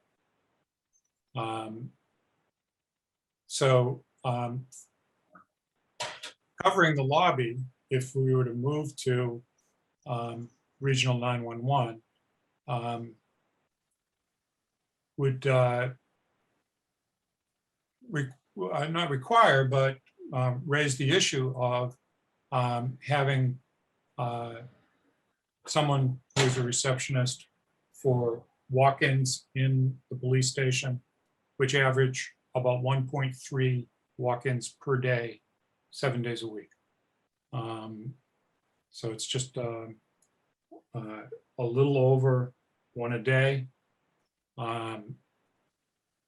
And there are several different options in terms of how we could cover that lobby service. Not just for walk-ins, but for people who come in with non-emergency needs. And not all the walk-ins are emergencies. They're both emergencies and non-emergencies. So 3 options are having a 24/7 coverage with a receptionist in the lobby at all times. Second is to have 2/3 coverage, eliminating coverage for the midnight shift. That is the 12 to 7 shift. So that there would not be a receptionist available in the police station on the overnight shift. Coverage during the hours that most activity happens in the police station. 12-hour coverage during the day and into the evening, so an 8 a.m. to 8 p.m. Coverage. And then finally, having virtual lobby monitoring for when the officers who are on duty are out of the station on a call or otherwise engaged out of the station. In terms of costs, 24/7 coverage is $290,000 a year. The cost for 16 hours a day is about $192,000. The cost for 8 a.m. to 8 p.m. service, and this is just to have someone there at the station to answer questions of people coming to the station. That's about $135,000. And then finally, the virtual has zero cost because there would not be someone covering the desk at the station that had that specific role.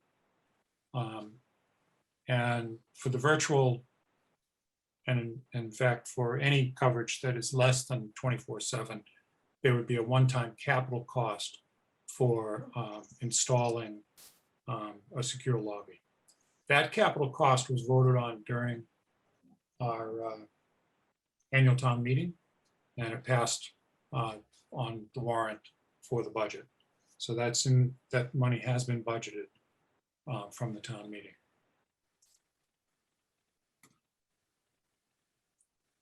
So in terms of what needs to happen at this point, this is a decision that is a decision of the Board of Selectmen.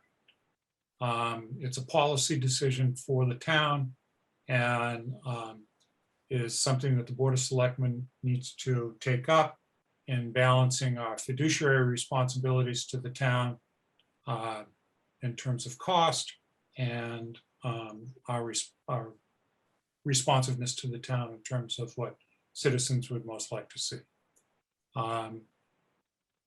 The Board of Selectmen is reviewing the pros and cons. A group of the board went again last week, and others have gone previously, to the Regional 911 Center and toured the center for about an hour and a half to 2 hours, watching the operations and seeing how things were done. So the board is reviewing the pros and cons of in-house versus the North Shore Regional 911. If we need to have future public forums, this is a public forum tonight. We will schedule them to address the outstanding concerns that are brought forth to us. And we're aiming for a decision by the board by the end of September. And that would be a decision to go forward or not to go forward. To go forward with Regional 911, or to go forward with funding the costs that were associated with upgrades to equipment and staffing that are necessary to maintain a high level of services to the members of our town, the residents of our town. So those are the slides that I have prepared, and I'm going to stop my share. We can go back to that if we need to, and open this up first to the board. Or first, let me do this. Let me open it up to Chief Fitzgerald and Chief Cleary for any other comments that they would like to make about what we were just covering.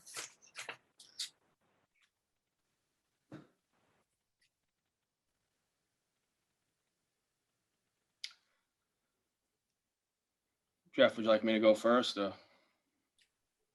He who speaks first goes first. All right, sounds good. Well, first off, I'd like to thank everyone that's on this meeting for taking the time out of their busy schedules to listen to this public forum. This public forum is very important, I think, for the Board of Selectmen and us as public safety officials to hear the residents' comments, concerns regarding our current dispatch operations. And it's actually the proper venue to ask questions and gather the best information that is in front of us to make an informed decision of what we want to do with our public safety dispatch. Just want to reiterate, like, Manchester is a heavily service-oriented community. To name a few, we have trash, recycling, and compost pickup. We also run a transfer station. And we run a locally staffed full ALS ambulance that is like minutes away from your home in an emergency. And for those reasons, that's why we choose to live in this community. Dispatch operations is one of those services that I think residents, including myself, feel important and comfortable with keeping it in the past. And I want to just stress one thing with all the social media posts that have been out there. This is not a police versus fire issue. I think Chief Clary and I both have expressed our positions and needs and concerns regarding the current operations and the Middleton Center. However, I understand that this is a real emotional topic, and it has been for years, but in my career, we've probably dealt with this 4 or 5 times, and a final decision really needs to be made. But it will definitely change the face of the police department if it's the town's decision to go with the Middleton Regional Facility. But I just want to make sure, I want to go back on everything that's been commented on over the last few days out on social media, that I can assure that the high level of service that everyone's been accustomed to with the police department will not change. As you said, Jeff, you went through our current dispatch model, but as we all know, we use a single in-house dispatch model. In my opinion, and that's just my opinion only, and maybe some others, our current call volume does not always indicate the need for a second dispatcher on duty 24/7. If that were to happen, I feel that's the high-end gold standard model. Most towns that are not part of the Middleton Center that are similar to us employ one dispatcher on duty. And currently we have emergency callback procedures that are in place for after-hour calls and situations that may arrive, and those things have worked well and continue to do so. Like recently when we had the house fire on Old Essex Road and a serious domestic call at the same time here in town. That was handled by one dispatcher for the first 10 minutes until the second one arrived.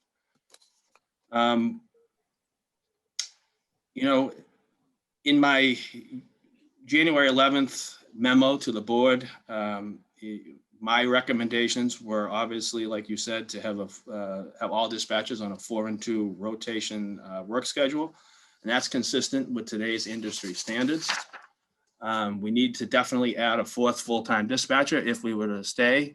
And no matter what happens, I think Chief Clary would agree, and with the rest of my staff, that our records management system and computer-aided dispatch software needs to be addressed. On the police side of things, we've already managed to upgrade our mobile radio and mobile and portable radios. We've continued to upgrade yearly our mobile data terminals that are in the cruisers. And currently within 2 to 3 weeks, we'll be going live with new dispatch consoles and new radio infrastructure for fire, police, and DPW. That's been a part of a 2-year project and was funded by a previous town meeting. But again, I think we have 2 options, and we regionalize and decide how the police lobby is going to be staffed, or we stay in-house and make the necessary changes. But again, I want to reiterate to everyone on this meeting that this is not a police fire issue. We work work good together, and we always have been, and we will continue to do that. We're too small to be infighting and against each other, and that's not going to happen. And one other thing I want to reiterate, and I think you mentioned it, Jeff, that if the decision is made to leave, it's our public safety answering point. It's not something we're going to be able to get back easy. So we need to be confident that whatever decision we make is going to be the right one, because we can't keep revisiting this year after year after year, because number one, it's not good for morale, and it's not good for a good working relationship between the 2 agencies. So again, this forum, I feel, is a constructive way for all of us residents to gather the information, get the feedback that we need, so you, the board, and Greg can make an informed decision, so we can finally move forward. So that's all I have to say for now. Thank you, Chief. Chief Cleary. I'd like to thank Chief Fitzgerald for his comments. It is true, we do work well together. That won't change regardless of who's sending us on calls and who's on the other end of the radio. And we have professionals working here in town as dispatchers, and they're professionals at the regional center. So this is not in any way to impugn anybody's skill levels or abilities. It's two different products that offer two different levels of service. I too have been somewhat distressed by social media recently, and I want to assure people I was not hired under the auspices that I was planning on moving dispatch out of town. I was not, I'm not recommending it because of some backroom deal that I'm going to get staff. If we do end up saving money, it's up to the town and the Board of Selectmen and the town administrator to decide how that money would be spent. And in no way am I trying to sabotage our current dispatch to make a point. I've tried to stick with the facts, compare apples to apples.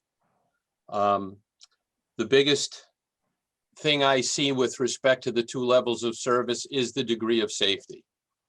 There is safety and there are higher degrees of safety. With the regional providing dedicated fire dispatch and dedicated police dispatch along with a supervisor, it means transmissions will not get lost. It means the fire dispatcher will not have to worry about listening to the police frequency and what's going on there. They can focus. Same way the police dispatcher doesn't have to worry about the fire frequency. That the fire dispatcher has the firefighter safety in mind and the police dispatcher has the police officer in mind. And if calls come in, it's not on the back of one person to decide which one is the more important call or how they're going to devote their attention, whether it's a house fire or a domestic. And then add in a third call, and I know that dispatcher handled it, but throw in another call on top of that. Now they are overwhelmed. I've been in that situation as a dispatcher, and it's not a pleasant feeling at all. But with multiple dispatchers on duty at the regional, we would not run into that. They also have a supervisor on duty. If they need any assistance or they start to get overwhelmed or somebody needs to take over a call, the full-time dispatcher on duty can jump in and assist them at the regional. We don't always have that here. Maybe during the day when officers are around, they can assist. But after hours, we don't have that benefit for at least 10 to 15 minutes. And if we knew when the large scale incidents were going to happen and when the emergencies were going to happen, we can staff for it, but we don't. That's where we roll the dice. And more often than not, we come out ahead. But for that one time where you're going to have a serious fire and a firefighter in trouble and you have an officer on a traffic stop in trouble, now the dispatcher is put in a very precarious position. And it's about the safety of the firefighters and the safety of the officers. And we are a small public safety community. Pretty much any public safety event in town, fire and police are responding, which means there's radio traffic on the fire frequency and there's radio traffic on the police frequency. For example, when we had that accident on 128, we had a patient entrapped. We were calling for mutual aid fire trucks, mutual aid ambulances, a life flight ambulance, a life flight helicopter, and police were coordinating with Manchester Police, State Police, Gloucester Police, and subsequently they were able to get help and dispatch. But that was one of those situations that everything's happening in that first 5 or 10 minutes. And the dispatcher is the lifeline. Your radio is your lifeline. If you're a firefighter in a building, your portable radio and talking to your dispatcher is your safety net. When you're a police officer, which I have been in the past, and you're out on a traffic stop late at night by yourself, that radio contact to your dispatcher is your lifeline. And anything that interferes with that or interferes with their ability to pay attention increases the opportunity that something critical may get missed. I know too, the public safety with respect to emergency medical dispatch, that's a critical service that is performed on a lesser level here in town, where if somebody calls and somebody's having a heart attack, the dispatcher is able to go to a card system and give them CPR directions over the phone. However, here that's one person who has to stay on the call, who has to give those directions, and has to answer police on the police frequency and fire on the fire frequency. And that's why the National Fire Protection Association Code 1221 that governs dispatch centers says anytime you're doing emergency medical dispatch, you need to have 2 dispatchers on duty at all times because you don't know when you're going to do it. And that's as much as a benefit to the dispatchers as it is to the people on the other end of the phone and the fire police on the other end of the radio. And again, we will work with whatever way it goes. I mean, I know the dispatchers aren't fire department employees. So I don't have say on hiring and firing, and they don't work in the firehouse. They are part of a union. They're governed under police department policies, not fire department policies. So in those respects, I really don't have a dog in the fight. I'm merely looking at the facts of the degree of service and redundancy and the cost savings that the regional center can offer us versus what the current model is, or what the proposed model will be if we stay, which still will be closer, but still won't be the equivalent of the services we get from the regional. And the better service that we can get, the better service we can in turn deliver to the public. And that's all I have to say. Thank you for your time. Thank you, Chief. Okay, let me start with members of the board, and then we'll move out to public questions. Any questions, comments, clarifications that you would like on the presentation so far? Yeah, actually, there was one thing, Jeff, on the secure vestibule. And this is a question for Todd. And originally, some years ago, when we looked at this, it's kind of my understanding that ultimately we're going to need to put in a secure vestibule regardless of which direction we went to. Reason being, right now, if somebody comes into the police station on an emergent basis, there's not a locked secure area that they can be introduced to automatically by the dispatcher, is there? Yeah, there is. We can buzz them into our so-called conference room, which was the previous lobby before we did the renovations back. I think it was in 2016. And part of this year's budget capital request was for a new access control system. So we're about to partake on that, and that will upgrade that system that we currently have, which was actually built by one of our officers and installed by them. So this new system will be a IT supported system from an outside vendor.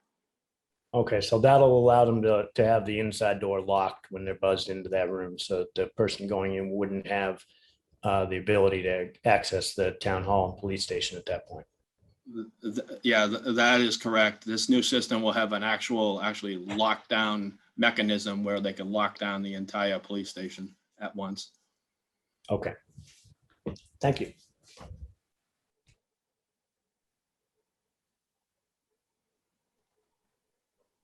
Other questions from the board? Jeff, if I may. Go ahead, Becky. I just have a question about the financial outlays, and I don't by any means mean to imply that this comes down to finances only, but I just wanted a little clarification regarding if we stay in-house, what would be our annual the cost of it annually, as well as does that provide us with round the clock dispatch staffing that is not dependent upon any police officer overtime?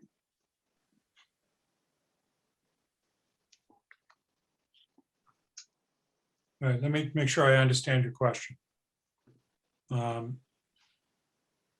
You're asking if we move to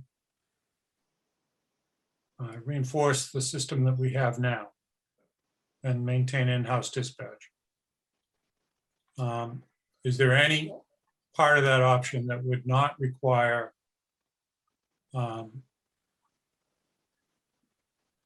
is the 4-2 system going to be one that's not going to require the need for overtime or part-time officers, part-time dispatchers? Is that what your question is? Essentially, yes, just no overtime at all, but not the use of police officers. Dedicated dispatch. I'm going to ask Chief Fitzgerald to clarify how 4-2 scheduling works in 3 sentences or less, Todd. I'll try. I'm just kidding. Whatever you need to clarify, because I think it's important that people understand that. So the 4 and 2 schedule is 4 days on, 2 days off on a rotating schedule. So each dispatcher, 4 to 12, 8 to 4, and midnight to 8 would be on that schedule. The 4th person, if we hire, would be on a split shift, which would cover the days off of the 4 to 12 and midnight dispatches. So theoretically, with no paid time off, there would only be 2 vacant shifts a week, which would be on the day shift that would need to be covered by part-time staff. So that part-time staff is usually reserve police officers, or we have currently, I think it's 3 part-time dispatchers only that would cover, hopefully cover those shifts. So there'll be 2 shifts rather than 3 per each weekend day. So 6 shifts total a week. So by hiring another person, we're only filling 1 of 3 shifts. Is that correct? So we already have 3 full-time people. So Correct. hiring that 4th person, they would cover the days off of the 4 to 12 and the midnight dispatches. So they would be on a split shift, which means they'd work 2 4 to 12s or 2 midnight to 8s, and then turn around and come back at 4 o'clock. Usually it's Right. midnight to 8, midnight to 8, a short day in between, and 4 to 12, 4 to 12. I get that. I guess what I'm not clear on, I'm sorry, I'm not That's all right. getting this circled around my head, Todd, but it's, if I'm concerned with the hiring of another person and still having to use police officers, which would be overtime, especially if the state is phasing out the not fully accredited police officers and going to full-time, Yep. So not reserve. the reserve police officers typically don't make overtime because they don't work over 40 hours a week. So the reserve police officer, when he's on the desk as a dispatcher, he's a dispatcher. When he's out in the road, he's a reserve police officer. So he's actually trained for 2 different functions. So Will those be going away though? The reserve officers, didn't the state change if how the that? reserve officers go away, they're still trained as a part-time dispatcher. So we technically wouldn't lose them. They could still work as a part-time dispatcher. And so that full-time police officer then, when they're working as a part-time dispatcher, is that at their level of pay and overtime?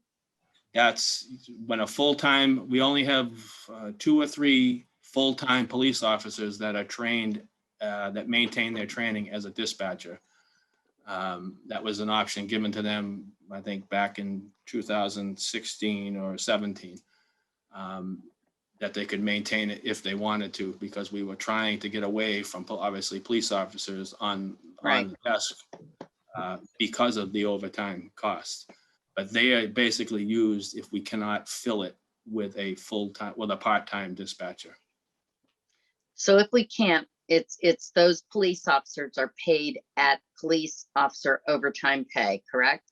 Correct. Or Okay. if we have an extra person on the shift and we can't fill the dispatch shift, that police officer who is trained and is working the same shift sometimes will drop down and cover that dispatch shift. Okay, thank you. And then I guess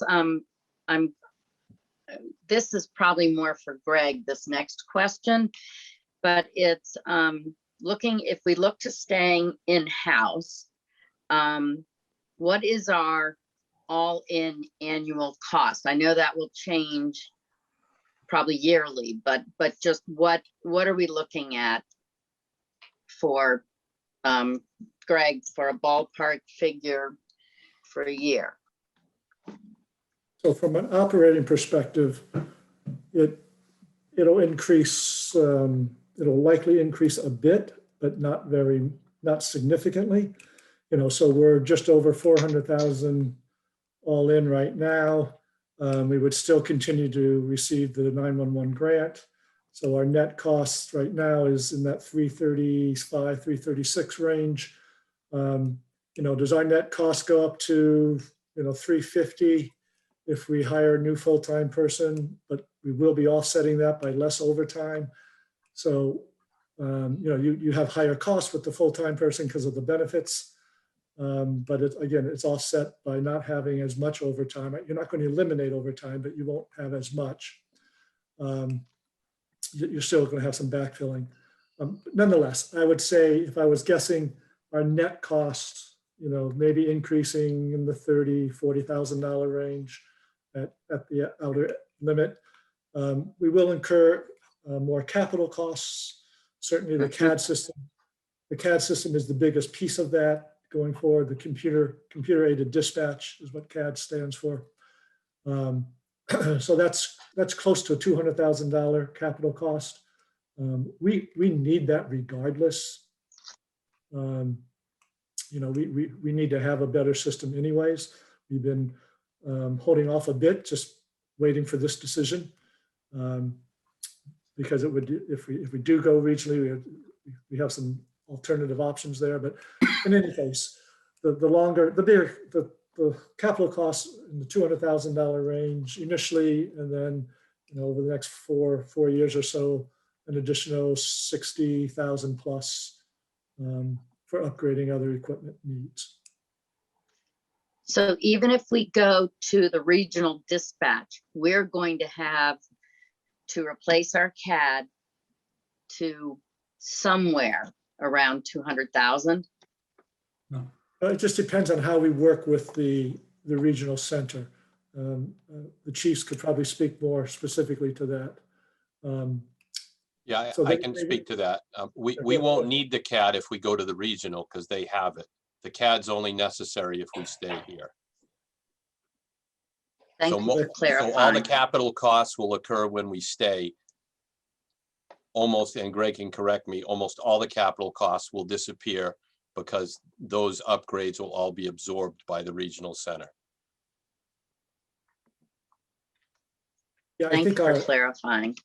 right, in terms of computer aided dispatch, Chief Cleary is correct. I still think we have some needs for updating some of our internal software. It won't be as expensive as the CAD. But he's correct. But still a cost that we should factor into how we weigh the various options. Yes.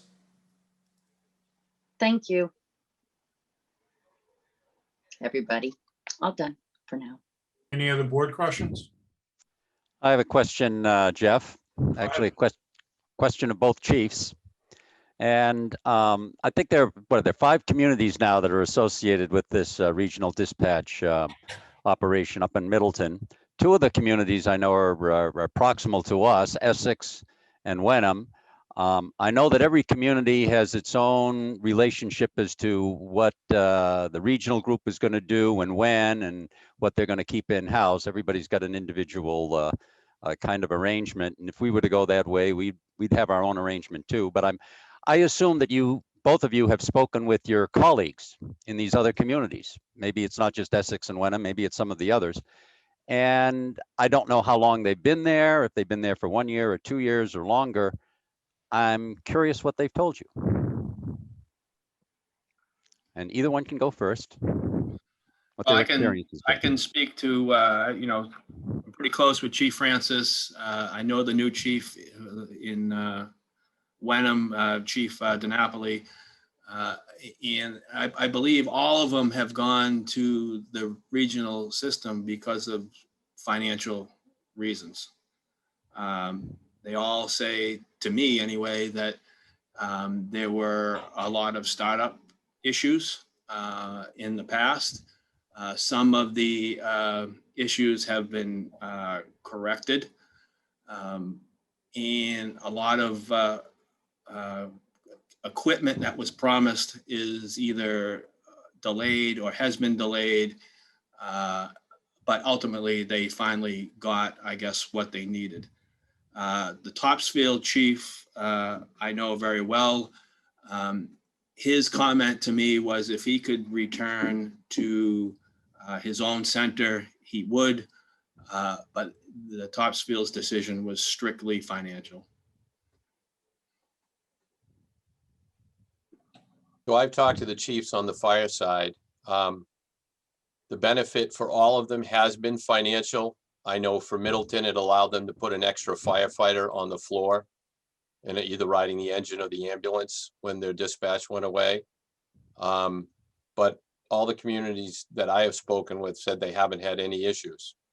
They've worked them out. They've worked them out through the board over time, how the regional center has been standardizing the policies and procedures or how they dispatch for the various communities, even to the point where the regional center is looking at standardizing a main dispatch frequency for all the fire departments, which free up all the second frequencies to have dedicated fire ground frequencies when there are incidents, which is another benefit of the regional system. So I haven't heard any complaints from the fire side. I don't know how long these communities have been associated with the regional dispatch operation. I know it had problems several years ago, but since about 2 years ago, in middle of 2019, it shifted over to a state managed operation, and things have improved dramatically, I guess, in the past couple of years. But it was rough going back in 2015, 16. I hear. Now, I don't know. Have those communities had a long-term relationship with them, or is it fairly short? I don't know. My understanding is most of them are part of the original, Okay, if so not they- all, are part of the original group that stayed throughout the changes that started at the beginning and then hung on to it. So they saw the difficult times and the smoother times, shall we say? Yes, and they have definitely noticed an improvement. Okay, thank you. I'm aware of the fact that the town of Ipswich is in serious conversations with the regional center about joining. And they haven't signed the letter of intent yet, but they appear to be very close to making that decision. And I also heard today that North Andover is also considering that regional system as well. Yeah. It's So not- there are towns that are moving towards it. And looking at the facility that they have, there are 10 consoles in the regional area of the facility. That's one room. And they're using a maximum of 5 of those consoles, one for the supervisor and for the day and evening shifts, the 4 dispatchers. So they have room for expansion.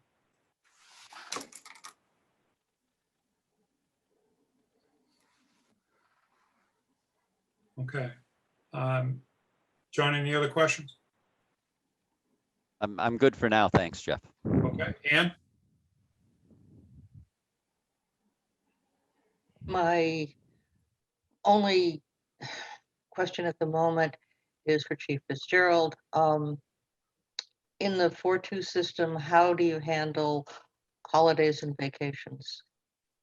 Well, vacations would have to be backfilled by part-time staff, and on the 4-2 schedule, the full-time people are as part of their daily routine. They don't get those days off. So they don't get off, they don't get any compensation for working on the 4th of July. Well, they, obviously it would have to be worked out through their collective bargaining agreement, but they would probably end up getting holiday pay like most of the public safety people do here in town. And I think that's like an industry standard as well. Thank you very much. Eli? Nope, I'm good right now. Okay. Greg, do you have anything you want to ask or add? No, I'm good for now. Jeff, can I make one more comment? Sure. I understand that the board's gone to the regional center to visit that, but I would invite anyone who wants to come in and see ours and how we operate. I would welcome that, as well. So I just wanted to put that out there. I was going to approach you about doing that. Yep. That's been in the back of my mind and hasn't made it to the top of my schedule yet. Yeah. Okay. Like I said, I just want to throw that out there. See you tomorrow, Todd. Okay. I'll be in tomorrow. Okay, so if there's no further questions out of the board or comments from anyone else who's been presenting, I'm going to open this up to the public. But first, before I do that, I want to emphasize that this is a public forum. It's not a forum for making accusations. It's not a forum for arguing.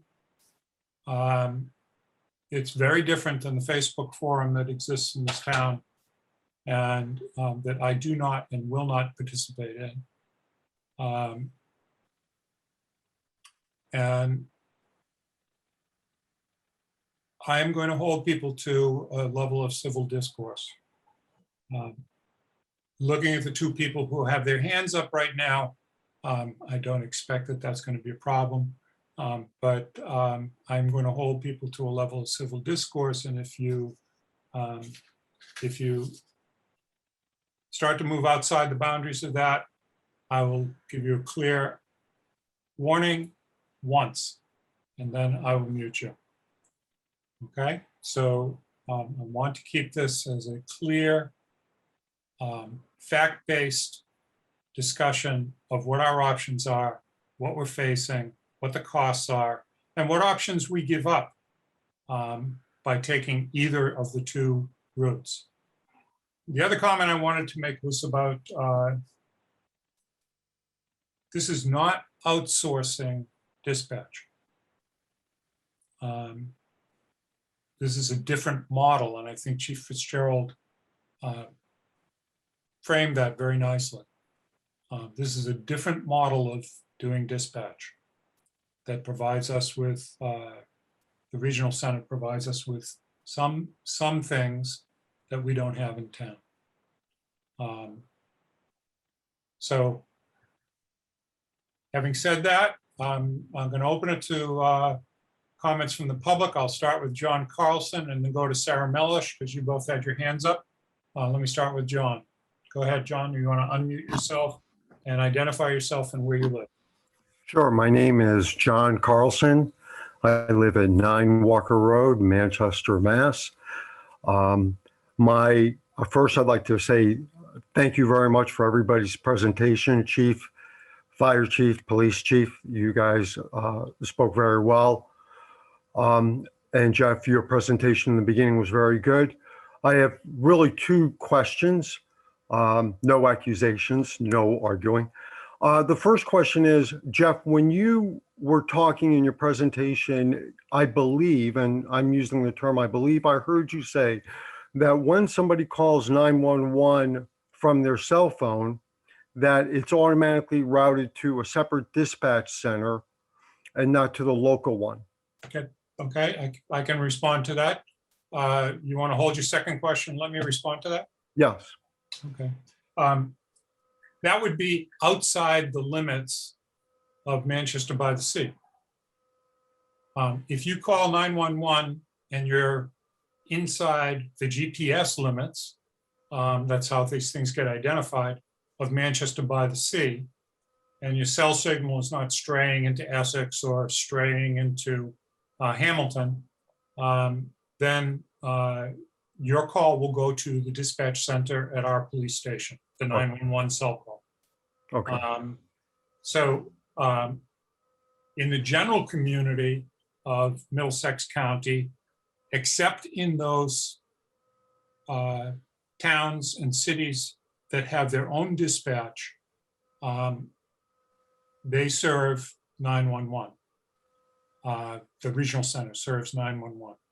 And what I was trying to emphasize is it's a different operation. It has different administration. It has an overall administrator for the whole regional center. But the 911 is administratively separate from the town regional center. Okay. Does that clarify it, John?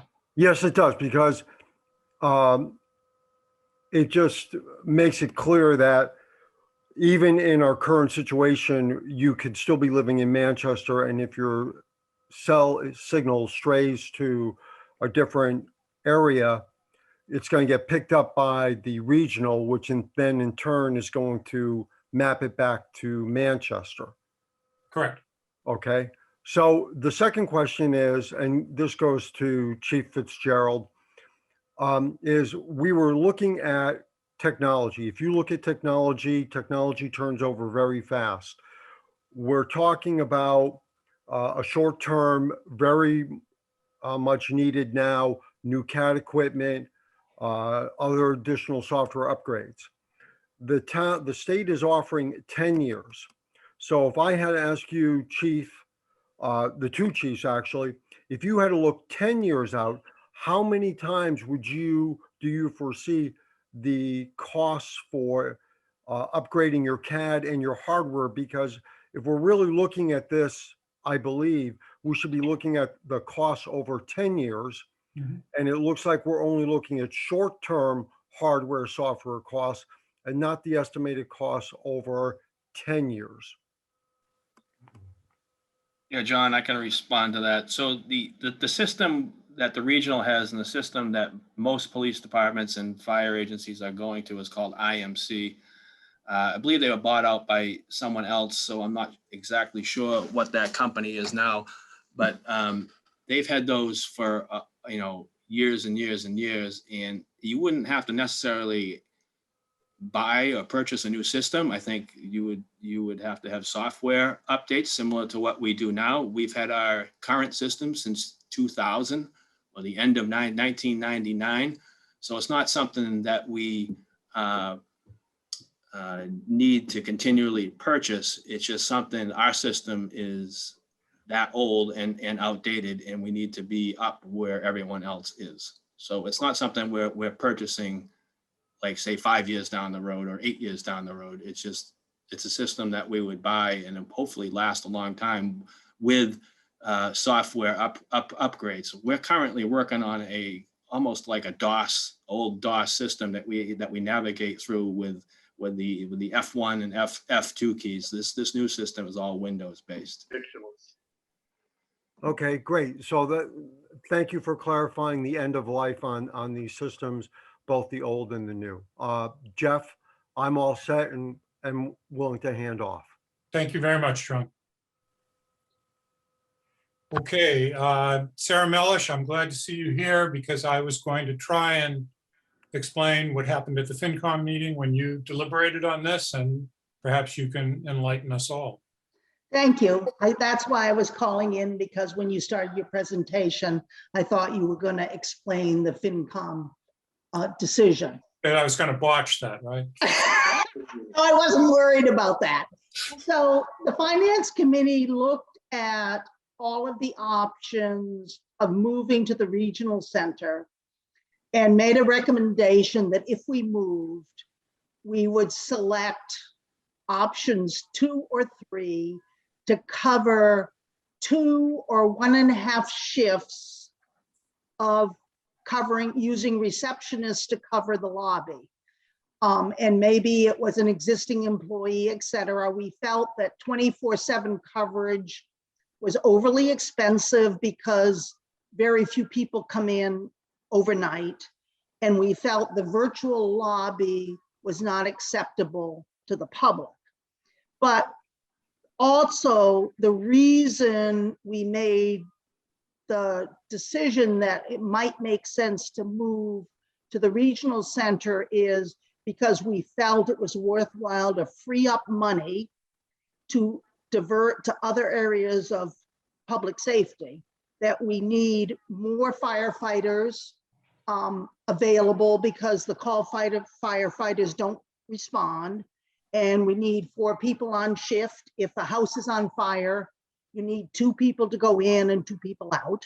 We don't have that today except during regular office hours. And the concern with the police department is with the new Massachusetts regulation that the reserve officers may be required to be trained as a full-time police officer, and therefore they may select full-time positions. We may no longer have the reserve officers to support our full-time officers. So our concern was that we have a lot of potential public safety expenses coming up, and the regional center seemed to provide the services we needed. We've lost 1/2 of our dispatchers in the last year. And so we don't have a lot of local knowledge anymore. And so we just felt it made sense to move on that basis. Thank you. Thank you for clarifying. Okay. On my screen, things are popping up pretty fast here. I'm going to see if I can take them in the order that they appeared. I believe that means that Anton is next. Anton, could you please identify yourself with your full name and your address? Yes, Anton Kobus, 2 Bell Court. I have a question, 2 questions. Why, over all these years, with the really antiquated police department equipment on hand, why has the town failed to continually operate them or fund them to get the latest equipment as being one of the most needed protection services for the town? So that's one, why the town has failed our police department on equipment refurbishment. And 2, I can't see how a regional system could possibly know all the nooks and crannies and postmarks of being able to very quickly respond to and identify with a situation on a street or with a family in very short order. Thank you very much. Okay. First of all, I'd like to comment, as Chief Fitzgerald did in framing this at the beginning, that we have not failed the police department in not keeping equipment up. This is a public safety discussion. This is police and fire. It's not just police, it's not just fire. I'm not really sure what answering a question about whether we failed or not in providing the most up-to-date software is even relevant tonight. We're making a decision about where we're moving at this point and what we're going to invest our town funds in going forward. And so, you know, going back over things that happened in the past is not going to be, I think, a useful way to take this discussion. So what I'd like to say is that previous boards have made their decisions. This board is about to make their own decision about the dispatch and where we're going to head as a town. Second question, Anton, help me again, because I can answer the second question if Go you ahead. like. With respect to that, it's how the database is set up. One of the ways they can identify is the GPS location of where the call is coming from. And it's how the database is built. So it could be built on the current Smith residence at 10 Main Street. And then you can also add in the factors that's the old Hancock farm, or that's a Dead Man's Corner, or anything like that, can all be added in the database as keywords that the dispatcher would enter, and it would cross-reference to all those different locations and then give the correct address combined with the pinpoint from the GPS or the GIS system that was in place. So as robust as the database can be built, that local knowledge can be built into the computer and quickly accessed. I'd like to add to Chief Cleary's comment very briefly that we had an incident that occurred last summer with some hikers out in the Western woods. And they became disoriented, weren't sure which trail to take. They did have cell service. They called 911. The call happened to be on that fringe, that border of cell service between Essex and Manchester. And I believe, and correct me if I'm wrong, Chief Fitzgerald, the call went to the Essex dispatch and was picked up there. But the operation was guided by North Shore Dispatch. And they located the individuals. They guided the officers who went into the woods to find them and told them to stay where they were. They stayed on the line with them, and everybody came out of that quite safely. With kudos to the Manchester Police Department, the Essex Police Department, and the state police helicopter that was drawn into it. So.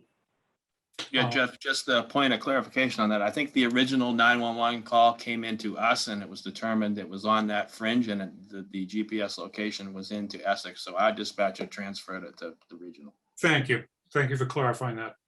And Manchester Fire also participated. And Manchester Fire, kudos as well. Okay. I'm stepping in my mouth here. So, Okay. Jeff, if I could, Jeff, for just a second. Sure. So we have a very well-functioning dispatch system now.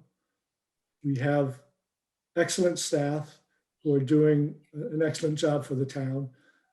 We have identified the need for upgrading equipment to ensure that the system that we have in place continues to function. That's why we have identified this as a crossroads. We either need to reinvest because it's time to reinvest, or instead of reinvesting internally, we make the decision to move to the regional. So we're at this crossroads, and it's appropriate to be debating the pros and cons of which direction to go. Okay, next person I have on my list is Andy. Could you please give us your full name and your address? Yep. Hi, Andrew Lane, 50 Beach Street. For the no-cost 10-year contract with regional, what would happen after that 10 years? And how much would a contract be at that point if we decide to re-up? And just briefly, for my opinion, I would say listen to the police department, which actually handles dispatch, and keep it in-house. Thank you.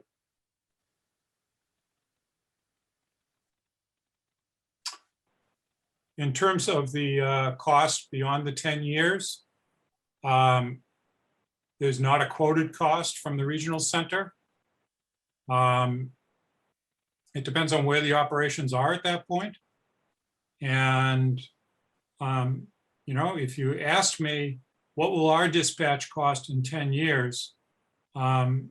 We may have made significant changes to our dispatch as well. So whichever direction we move in, to be able to quote what's the next 10 years going to cost is challenging at best. I think we take the guidance of the FinCom on this. And thank you for your input in terms of retaining services in town. Okay. Sandy, I think you're next. Okay, thank you. Sandy Rogers, 82 Old Essex Road. I have a question regarding staffing protocols. And just curious what the standards are. If we have one person on right now per 5,500 people in town that we have, that's like 1 to 5,500 per capita. Right now, it looks like with Manchester included, it would be 47,000 people per capita. So that means if they're guaranteeing at least 4 people on, that's only 12% of what we have coverage already in our little town.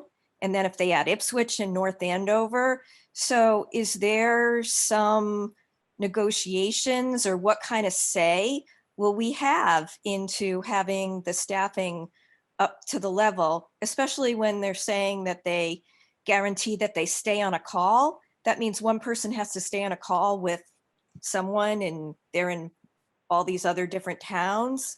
So that's one of my questions, and I'll leave that before I add my other questions. Okay. Who would like to handle that? I could respond to it, but I would like to have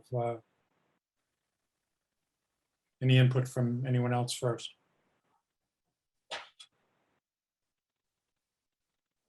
All right, I will respond to it. It's not just a per capita. If you look at the per capita, there are 4 dispatchers on day and evening shifts at the regional center, plus a supervisor. So all of them are dispatch trained and can step in and taking calls if needed.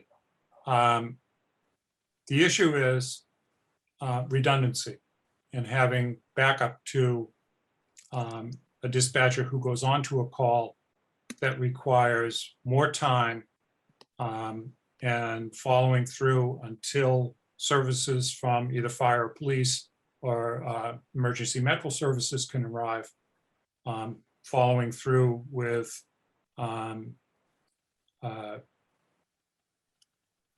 interim and short-term first aid treatment for the individual until emergency medical services can arrive on a medical call.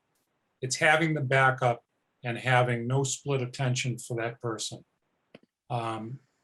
Dispatch calls don't come 5 at a time very often, but calls come in for a lot of different reasons. And having one person in that seat, and I'm really am clear that our dispatchers have done a wonderful job trying to do this. But it takes only one error, and the decisions that we make may be impacting that our ability to respond to that one, not the error of the dispatcher, but the number of calls coming in at once. So that they're having multiple dispatchers available to take over other calls from that area really makes a difference in terms of what the service is. Right, and that means like, that's why it's a good idea that we're looking to get that backup in our town.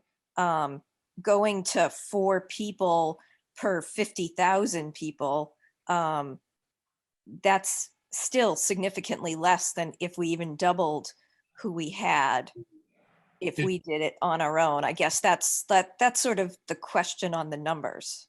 Okay, I so would think that they need to already use all their consoles for the amounts that they're servicing, and then thinking about the expansion, like, and what kind of say does Manchester have? Like, you know, do the different towns get together, and is there like some type of meeting where they can like discuss all of this and add people when needed? And it's obvious they need to be at capacity.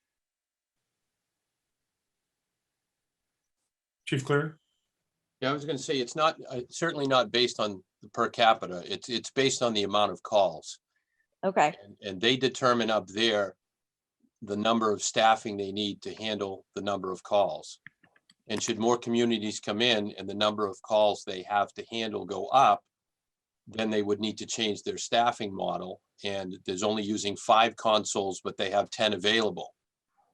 Which means if there was a surge in communities joining and an uptick in calls, they might decide that they need to have 5 and a supervisor on for the busy shifts, and they still have the console positions available. So they're constantly monitoring what the call volume is and the number of dispatchers required to handle that call volume. And that's what they based it on. And it is the redundancy. It's not how many dispatchers you have on staff. It's how many you have on duty at one time to handle multiple calls. So even if we doubled the staff here, but still only had 1 dispatcher on duty, it wouldn't be providing or allowing for the same type of call volumes to be handled as opposed to having 4 people or 5 people on duties all at the same time. And that's where the difference is. Okay, that's really helpful. Thanks. You're welcome. The other question is, I think that we do some DPW coverage off hours, and curious about harbor coverage, and like, is this center okay to cover all that too? Yes, we've asked that question 9 ways to Sunday. And they have the ability to handle those calls and to direct them to the responding services within the town.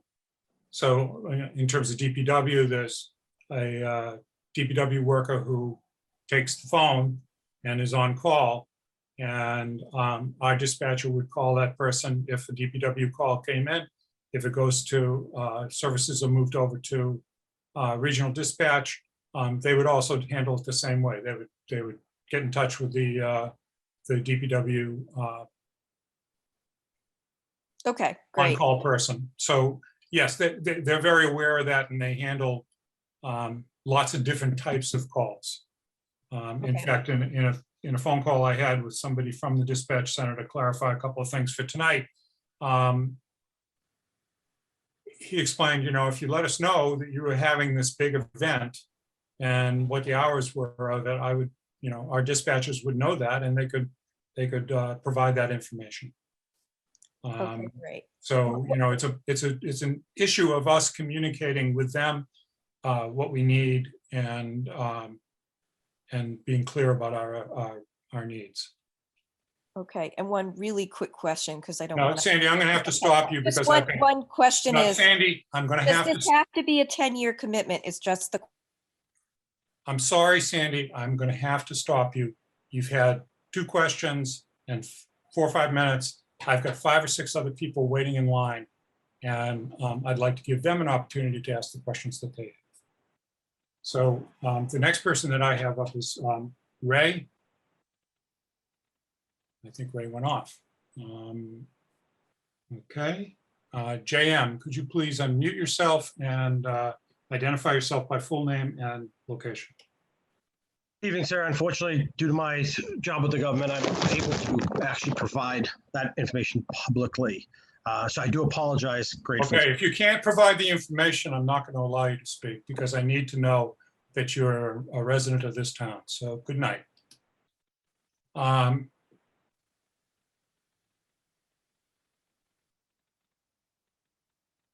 Mark B. Great. Good evening, Mr. Chair. Thank you for giving me a few moments. Mark Bruno, 7 Forest Lane here in Manchester. For full disclosure, sir, I am a lieutenant with the City of Amesbury Fire Department.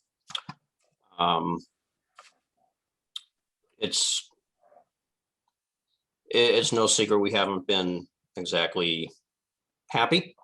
I'm not here to dispatch bash.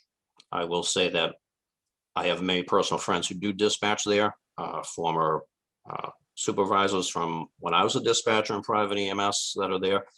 They do a wonderful job. They work quite well, quite hard. Do we still have frustrations? Yes. Yes, we do. I'm still getting inaccurate dispatch times. I still get dispatched to incorrect addresses, things of that nature. I don't want to go on too much because I don't want to be negative, but I do have a possible suggestion, alternative to other things. Has there been any consideration to keeping police dispatch in-house, take the fire dispatch, and have another community, not necessarily regional dispatch, do it? If you look at the city of Lynn, for example, Lynn dispatches for Swampscott and Nahant. Is there any possibility, any thought process to perhaps Manchester being dispatched by Beverly? Beverly can already handle it. They have 2 dispatchers on duty. They're a larger center. When fire departments in this area get beyond second and third alarm fires, Beverly control automatically takes over. Is there any consideration for that at all? Thank you. Greg, do you want to try this one?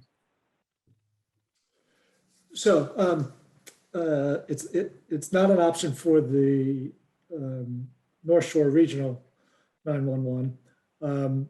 We were in conversations with Beverly a few years back about them taking over or providing dispatch services. It sort of died on the vine. They ran into issues and decided not to pursue it any further. It's something we could try to revisit.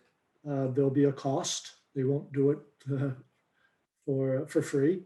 But it is something that we could try to open up new conversations again to see what those options and costs might be. We'd have to compare those costs to what if we put those same dollars into our own dispatch, and could we get closer to that gold standard of having always 2 on?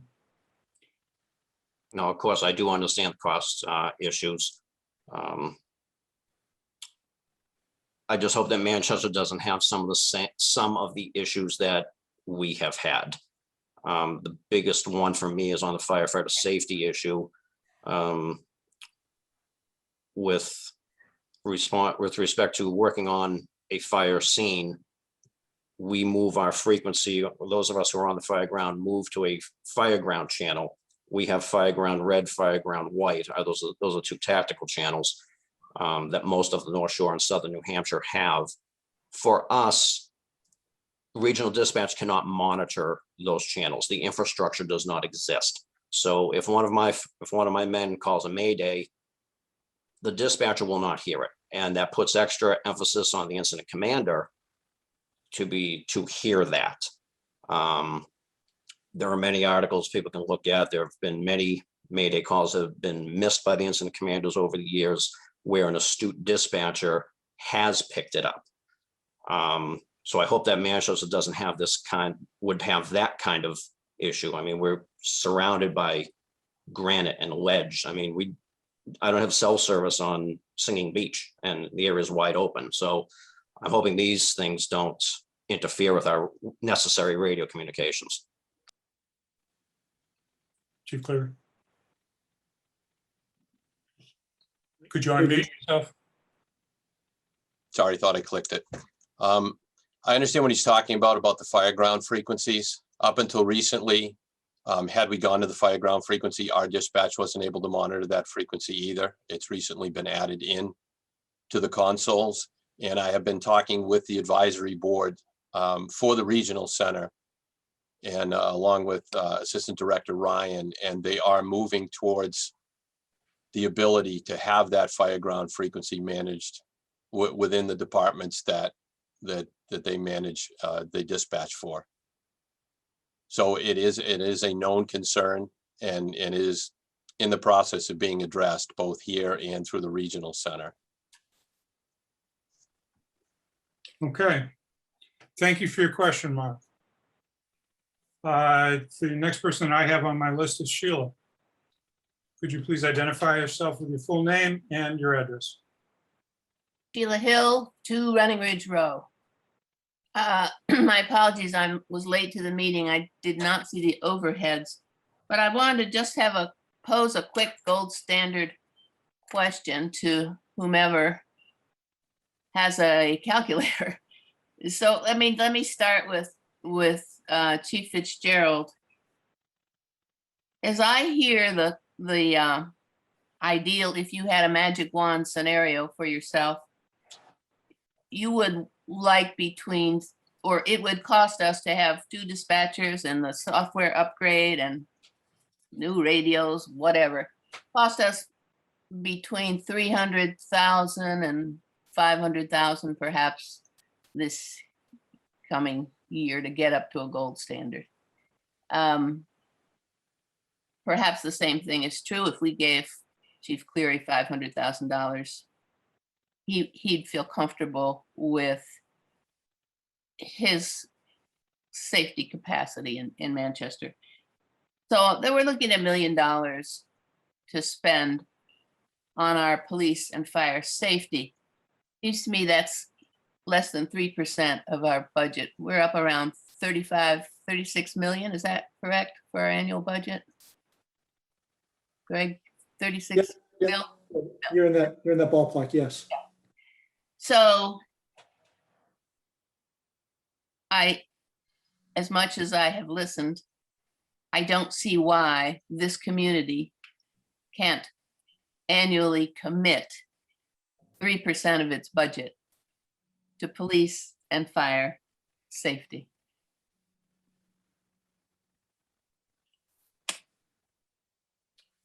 Okay.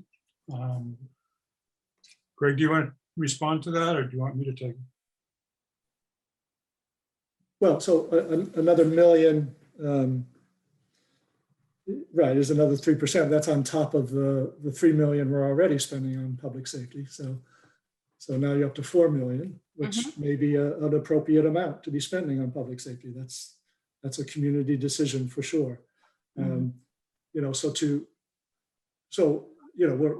we've been sort of weighing the desires of the preference for the local control, local small town approach, versus, and it's been posed as that, versus sort of the gold standard of always having 2 on. Well, if we want to spend the money, we can have both of those. We can double the cost of our current dispatch. So instead of spending 400,000, we could spend 800,000 a year on our dispatch, and that would get us the 2 on. And that's a decision that people can make. But what people are going to make that decision? I don't see that. I don't hear that being discussed with equal viability to the handing off scenario. Yeah, I disagree. I think all the options are on the table. So this is part of this forum is to hear people's preferences for what option they want.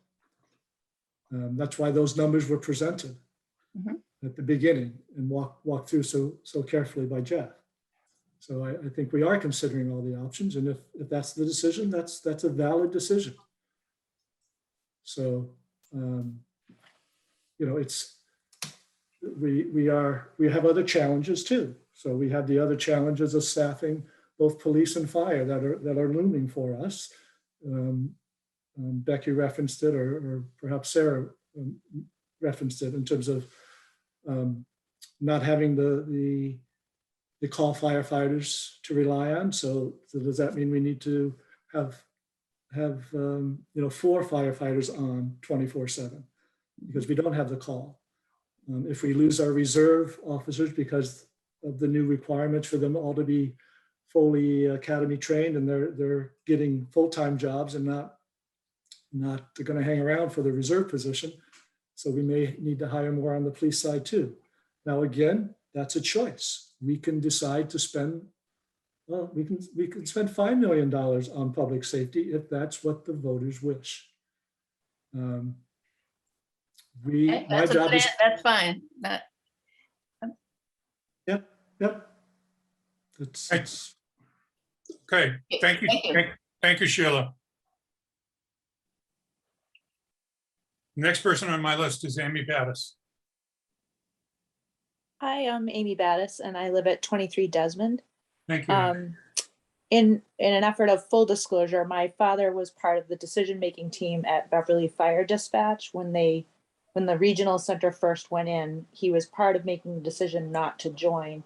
My question is, for our two chiefs, just as important as what the departments that are part of regional dispatch have to say about their experiences, I'm curious if you've had any conversations with your colleagues in the towns and cities who have chosen not to participate in regional dispatch and what they're sharing for their rationale or their reasoning why not. Well, I can go. I've talked to some of them. Most of the ones in the area are the larger communities that are going to run their own, similar to Newburyport, Salem, Gloucester, Beverly, Danvers, Peabody. They're large departments, and it's been integrated into the fire department itself with respect to dispatch. But now you're seeing people like North Andover and Ipswich that are starting to look at it because the model benefits the smaller towns and frees up money and gives them the amount of personnel they wouldn't be able to afford to hire and staff themselves. So I haven't heard anything definitive from any of the towns that haven't, other than whatever system they're doing works for them at that time. Yeah, I can relate to those comments from Chief Cleary, sort of. The only other department that's not in it that I'm very familiar with is Georgetown, and they're very similar to us. They have I'm not sure if they have a full-time fire department staff, but they staff an ambulance, which is BLS.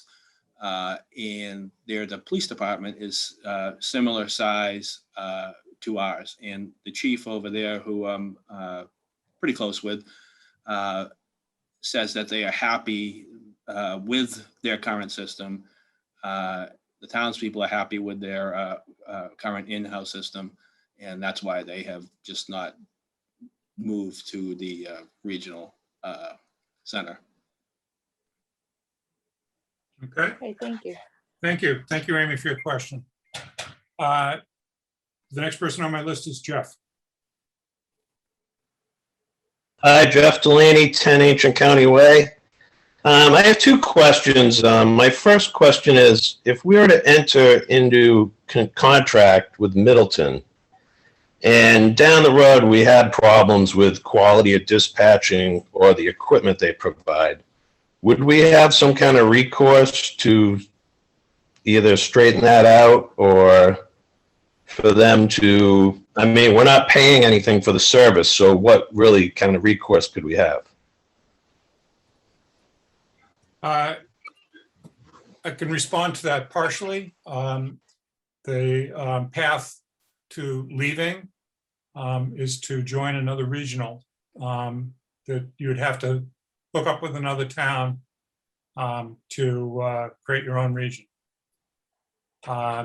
This was a path that Amesbury started to take when they were dissatisfied with the Essex County Sheriff's operation, and found it to be very challenging and too expensive to do. And so they remained in the, at least in terms of the city council, they chose to remain in the regional dispatch. So we can certainly get that clarified and put it up under FAQs. But that's how I believe the path occurs. Okay, thank you. My other question is, I mean, to realize the full fiscal benefits of moving to that system, we would have to have our station unmanned for some period of time. Who knows what that decision will be. So for someone to call for a non-emergency issue during those times, would they have to be calling 911 for, say, a noise complaint or something like that?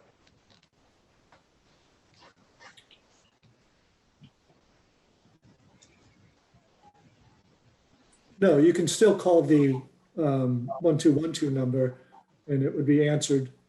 It could be answered by dispatch and then they would handle it and pass it on to the officer. So our 1212 number would be transferred to the new dispatch. It can be, yes. Okay. Okay, thank you. That's my question. Thank you, Jeff, for your questions. Okay, Christina Delicio, Hi, good evening. Thank you. Can you hear me? I can. Okay, great. So this is on a lot of great information. Thank you, everyone. Could you And stop for just a second, Christina? We need you to identify yourself by Oh, I'm your sorry. name, which is up on the board, but also your address. 6 Lincoln Avenue. Thank you. Thank you. Sorry about that. So this is a lot of great information. Thank you very much. I guess I'm having, I mean, I've listened to the FinCom the other night, the scenarios. Is it possible to put in like maybe a table format, regional versus local, so we can actually see this apples to apples? It's really hard. Great questions, but I'd like to see the answer for the other side so we can actually compare it. That's my first question. And then I guess my second question was, could you please clarify, based off of Jeff, I had a similar question. What happens if you just call the non-emergency line? So we're not going to have an admit, like there's no going to be, I don't want to say secretary, that's the wrong word. Admin person, that sounds like it's off the table. Is that true? We're not going to have an admin person, meaning what? Receptionist, is that, yeah. So there will be no longer someone in the building answering my non-emergency call. I don't know if you saw the presentation that I did earlier, but there were. I did. There were several scenarios. One is that we cover phones at the police station 24 hours a day, 7 days a week. Another was for 2/3, that is to not have a live person there inside the station, committed to the station. And I want to be clear, when we talk about this, there's nobody there. That's not entirely accurate. The officers who are police officers, the fire department is the firehouse, and the officers who are the police officers may be out on patrol. They may be in-house writing reports or doing other things. But it's not entirely true that there's nobody there at all. It's possible that both officers can be out on patrol during these times, but it's not necessarily the case. So in terms of coverage, if the fire department is called out on 2 ambulance calls, there's nobody at the fire station. And all these calls could be taken. We could have calls taken by covering with a receptionist type situation, an administrative situation, not a dispatcher. And we could do that in various configurations that we talked about. No graveyard shift coverage, or 8 a.m. to 8 p.m. coverage when most activity happens. So all those things are possible. We haven't made any decisions or finalized any decisions on any of that. Again, I guess back to my first part, it would be great if you guys could summarize this in some kind of a table that we could see, like clearly compare I it. believe there is an FAQ table, a comparison of the 2 programs up on the website under the FAQs.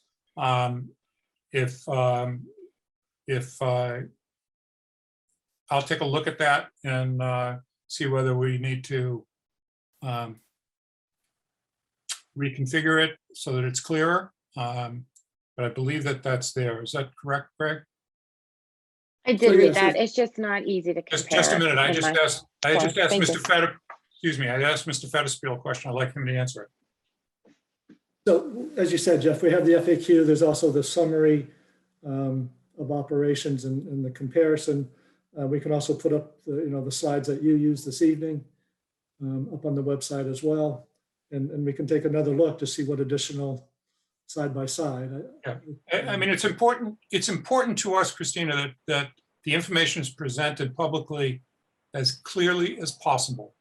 And so we'll take another look at what we have and see whether we need to add to or reorganize it so that it is clear. Thanks. Okay. I'm going to say, here we are at 9:46.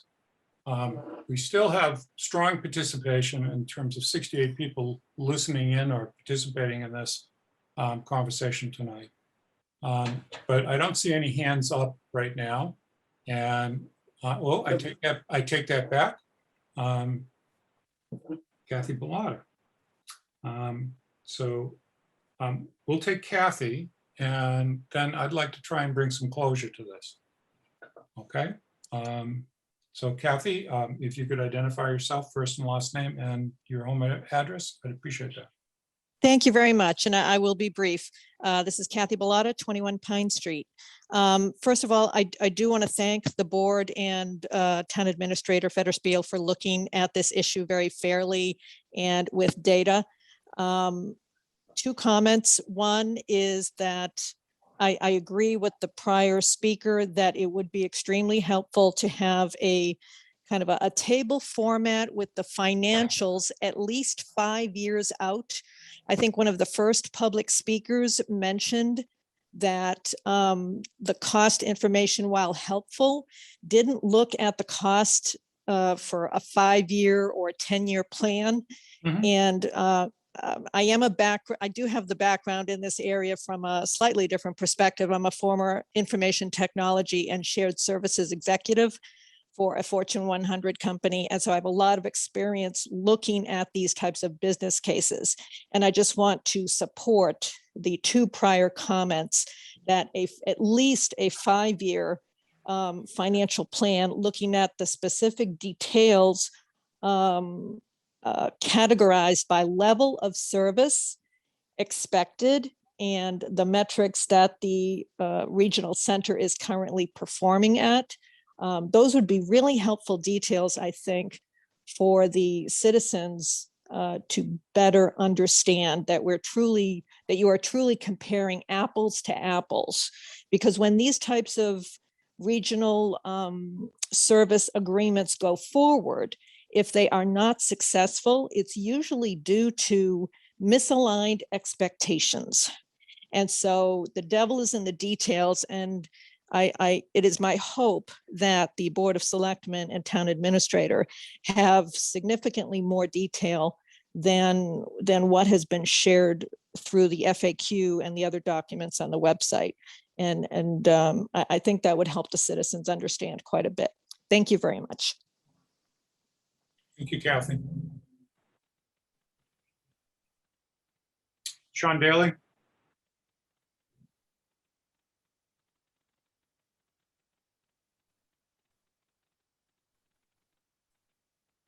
Sean, are you there?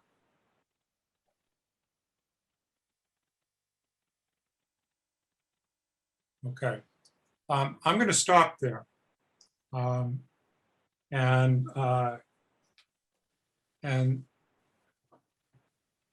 just take a poll of the board and see whether you need more information from questions from citizens. We have some things that we have to address.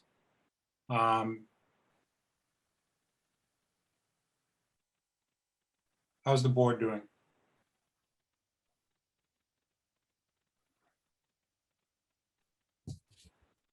Well, I'm If I may, Jeff? Eli's first, Becky. Pretty good input tonight. I was happy to hear a lot more people participating. I think we do have a little bit more digging to do, but I did find this useful. Okay. And I'd like to thank the staff for the work they put into this so far. And And I think I'll leave it there. All right. Becky? What Eli said. I'm What I sorry, was gonna but you may say. not have heard Eli start. Eli started to speak and then you started to speak and that's why I jumped in and said he's first. Okay. I keep freezing, so sorry. No, just no. I basically, it was just gonna be what he said, so I'm all set. Thank you. Okay, you always have the option of a long sleeve shirt. John, Ann, Yeah, no, I'm satisfied. I had some really good input this evening. Got to hear a number of different perspectives. I think the last one, I think we need to look a little bit more at the numbers. We know how the numbers add up regionally, but we haven't really looked closely many years out in terms of how the numbers add up here in Manchester. And I think we need to probably look at that and put that together. okay. Ann, I have nothing to add. all right. I do have, Jeff, one other brief thing. I'd just like to reiterate something about social media. We're going to try to convey information to people as much as possible, but as Jeff said at the beginning, not everybody on the staff and not everybody on the board is even on Facebook. And not all of us keep up with everything that's said there, and not all of us will communicate everything that was said there necessarily correctly back to staff and other board members. We can't necessarily in some cases. So battling it out on social media may be cathartic, but it's not necessarily going to be constructive in terms of getting information to people who are going to be making decisions, and won't necessarily, well, I guess that's the most important thing.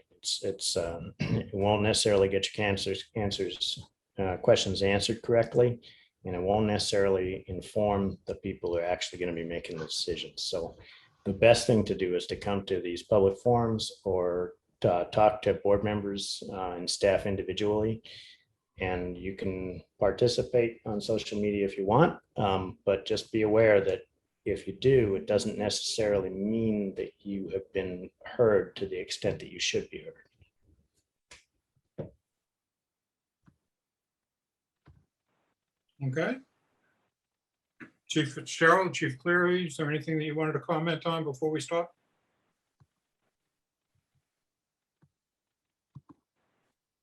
Todd, your lips are moving, but I can't hear you. Sorry. No, I was going to say I'm good. I just want to thank everyone that was on this meeting tonight. Again, I think it's an important decision that the board gets, or important that the board gets the proper information and feedback from the residents. And, because this decision is whichever way we go should be the final one, because again, it's been hanging over our staff's heads for far too long.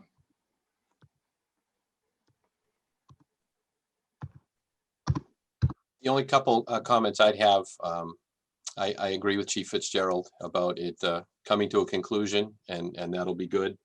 The only thing I want to mention that might help people is that here at the fire department, as well as the other departments, on the new phone system, we have a phone tree.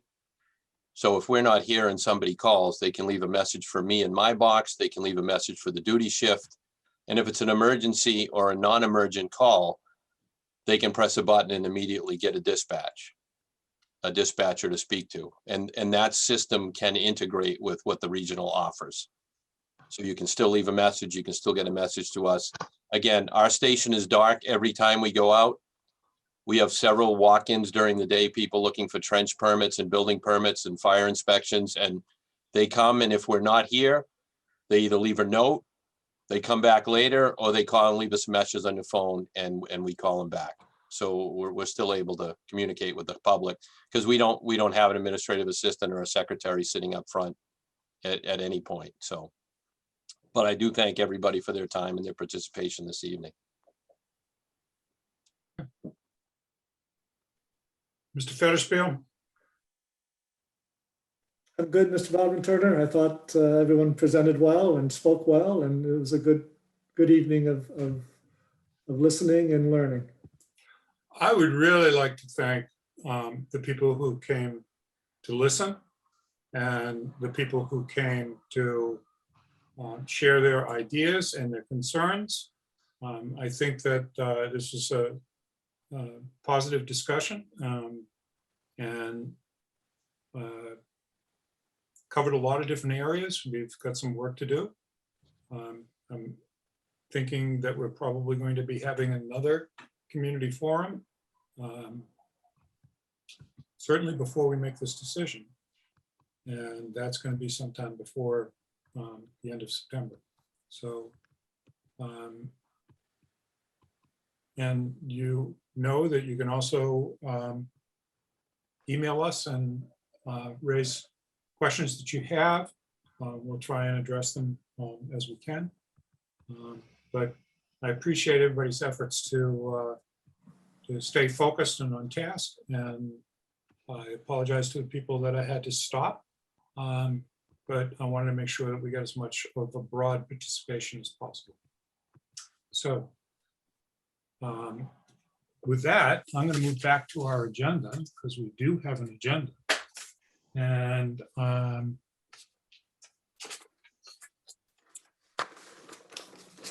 the next item on our agenda is the consent agenda, which includes the Board of Selectmen meeting minutes for July 6th. We did not receive the NOAA boat contract, so I'm assuming that that's going to be pulled out. Yes. We have a letter from Chief Cleary regarding a surplus vehicle from the fire department that's already been replaced. An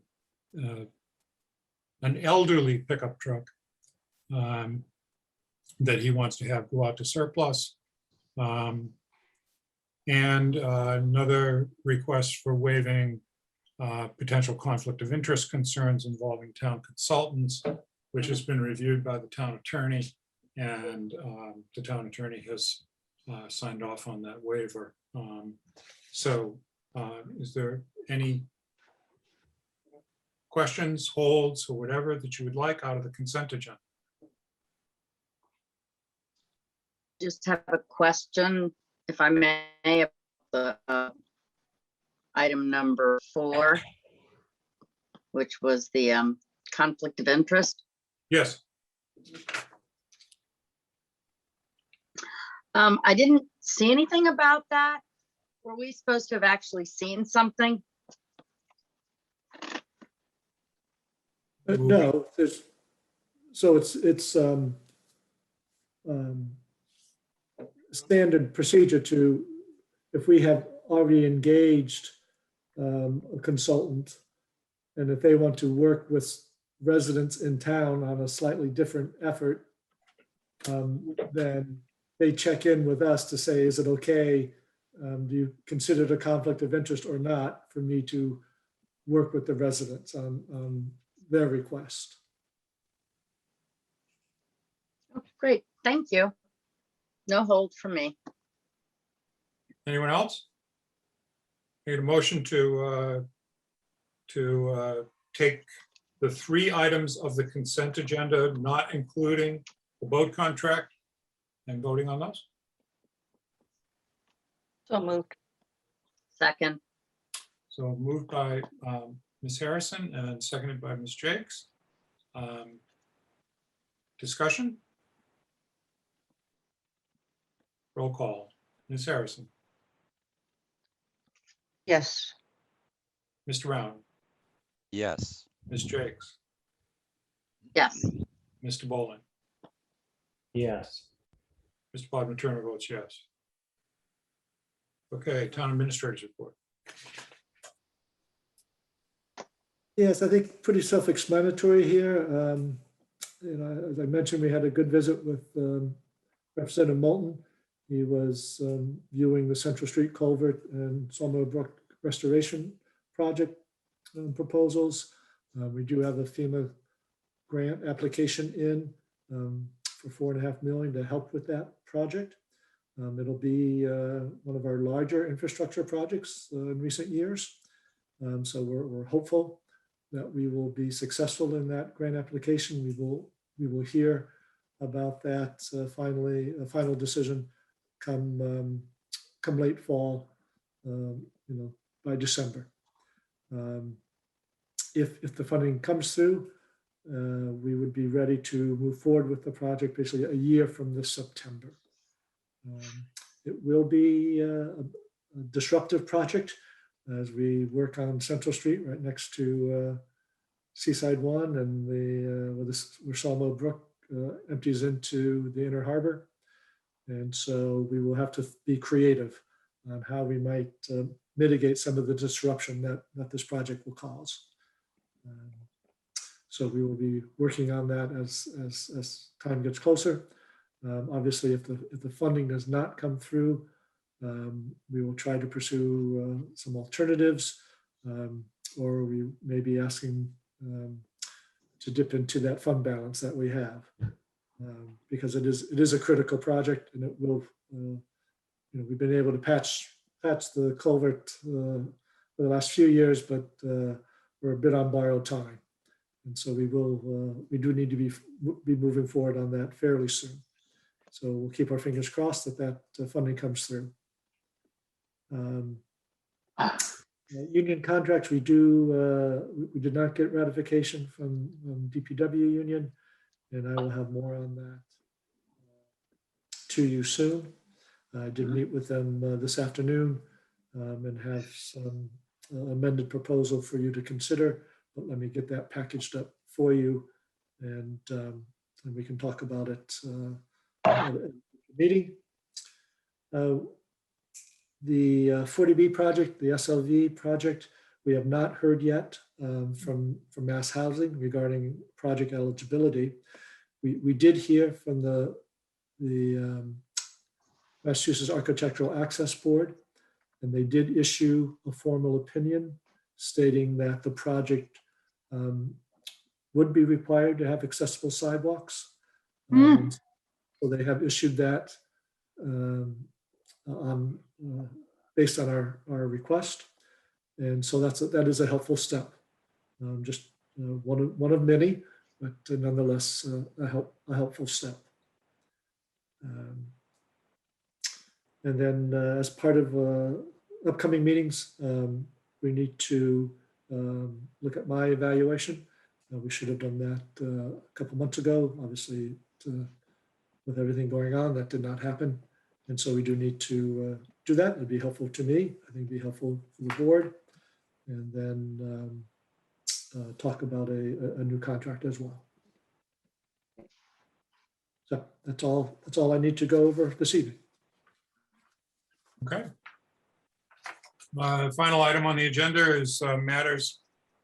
This may not have been reasonably anticipated by the chair. There were some too late, not late, but after the agenda was posted, emails that came in that are relevant and people should know about in the town.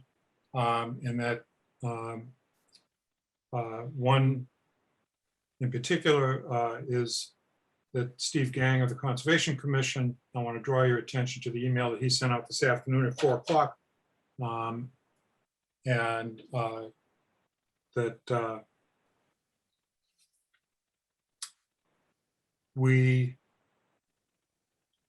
there is a measure before the state legislature, before the House, H 2198, that there's a double negative here, which would exempt local environmental bylaws from waiver under 40B. And there's a public hearing that's scheduled for coming right up on July 27th.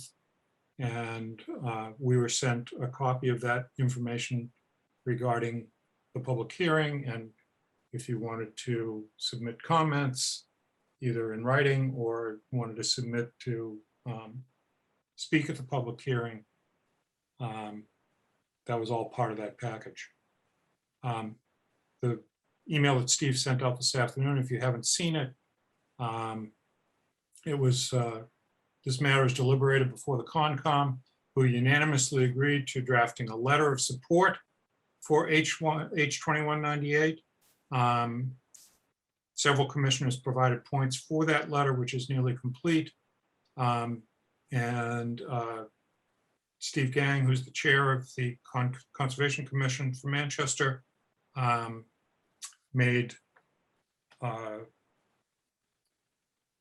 submitted the documents that he needed to submit to testify on Tuesday on behalf of the bill before the state legislature.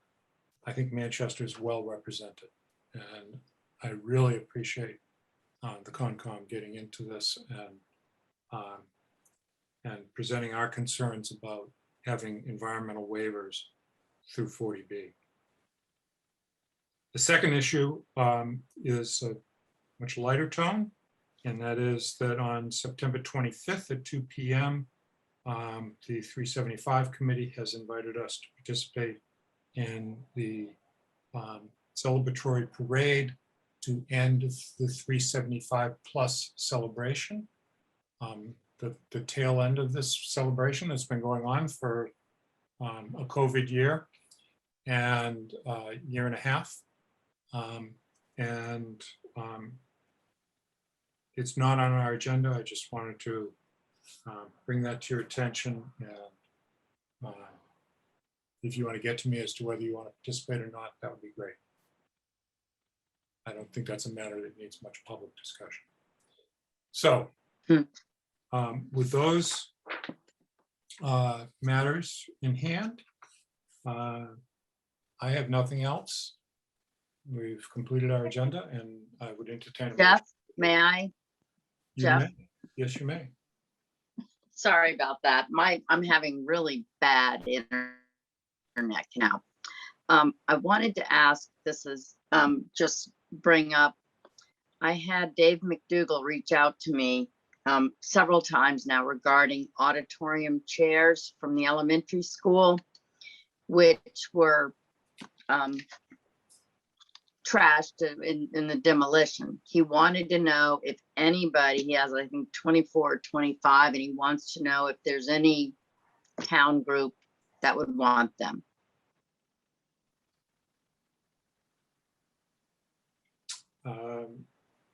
Anyway, he asked if I would bring it to the board. Thank you for making that announcement. If there is any town group, they can get in touch with Dave, or they can get in touch with the Selectmen's office, and we'll put them in touch with Dave. Okay. I'll entertain. And I also wanted to ask one more thing. Sorry. Then I'm going to stop and make a motion to. You may not get to make tonight. that motion. I think someone else is going to jump in before you say any more, but go ahead. Quick question is, should the Board of Selectmen submit a letter even though Concom is attending for this 40B legislation hearing? Should we write something? Okay, I really considered that, but that would require that we had an agenda item on a posted meeting so that we could deliberate what went into our letter in public. Right. And Thank you. You're right. The deadline is tomorrow for the letters. Yeah. So we weren't going to make it given when we received this document. Concom luckily had a meeting scheduled and was able to bring this in and deal with it. On that note, motion to adjourn. Second. Really? That was a long pause, folks. Okay, It so was. motion and a second. Any discussion? Good. Mr. Bowling, Yes. Ms. Jakes, Oh, yes, please. Ms. Harrison, Yes. Mr. Round. Yes. Thank you very much. Mr. Bodmer Turner also votes yes. Meeting adjourned. Good night, folks. Good night. Thank you. Thank you, Jeff. everyone. Thank you, Jeff. You all. Thank you.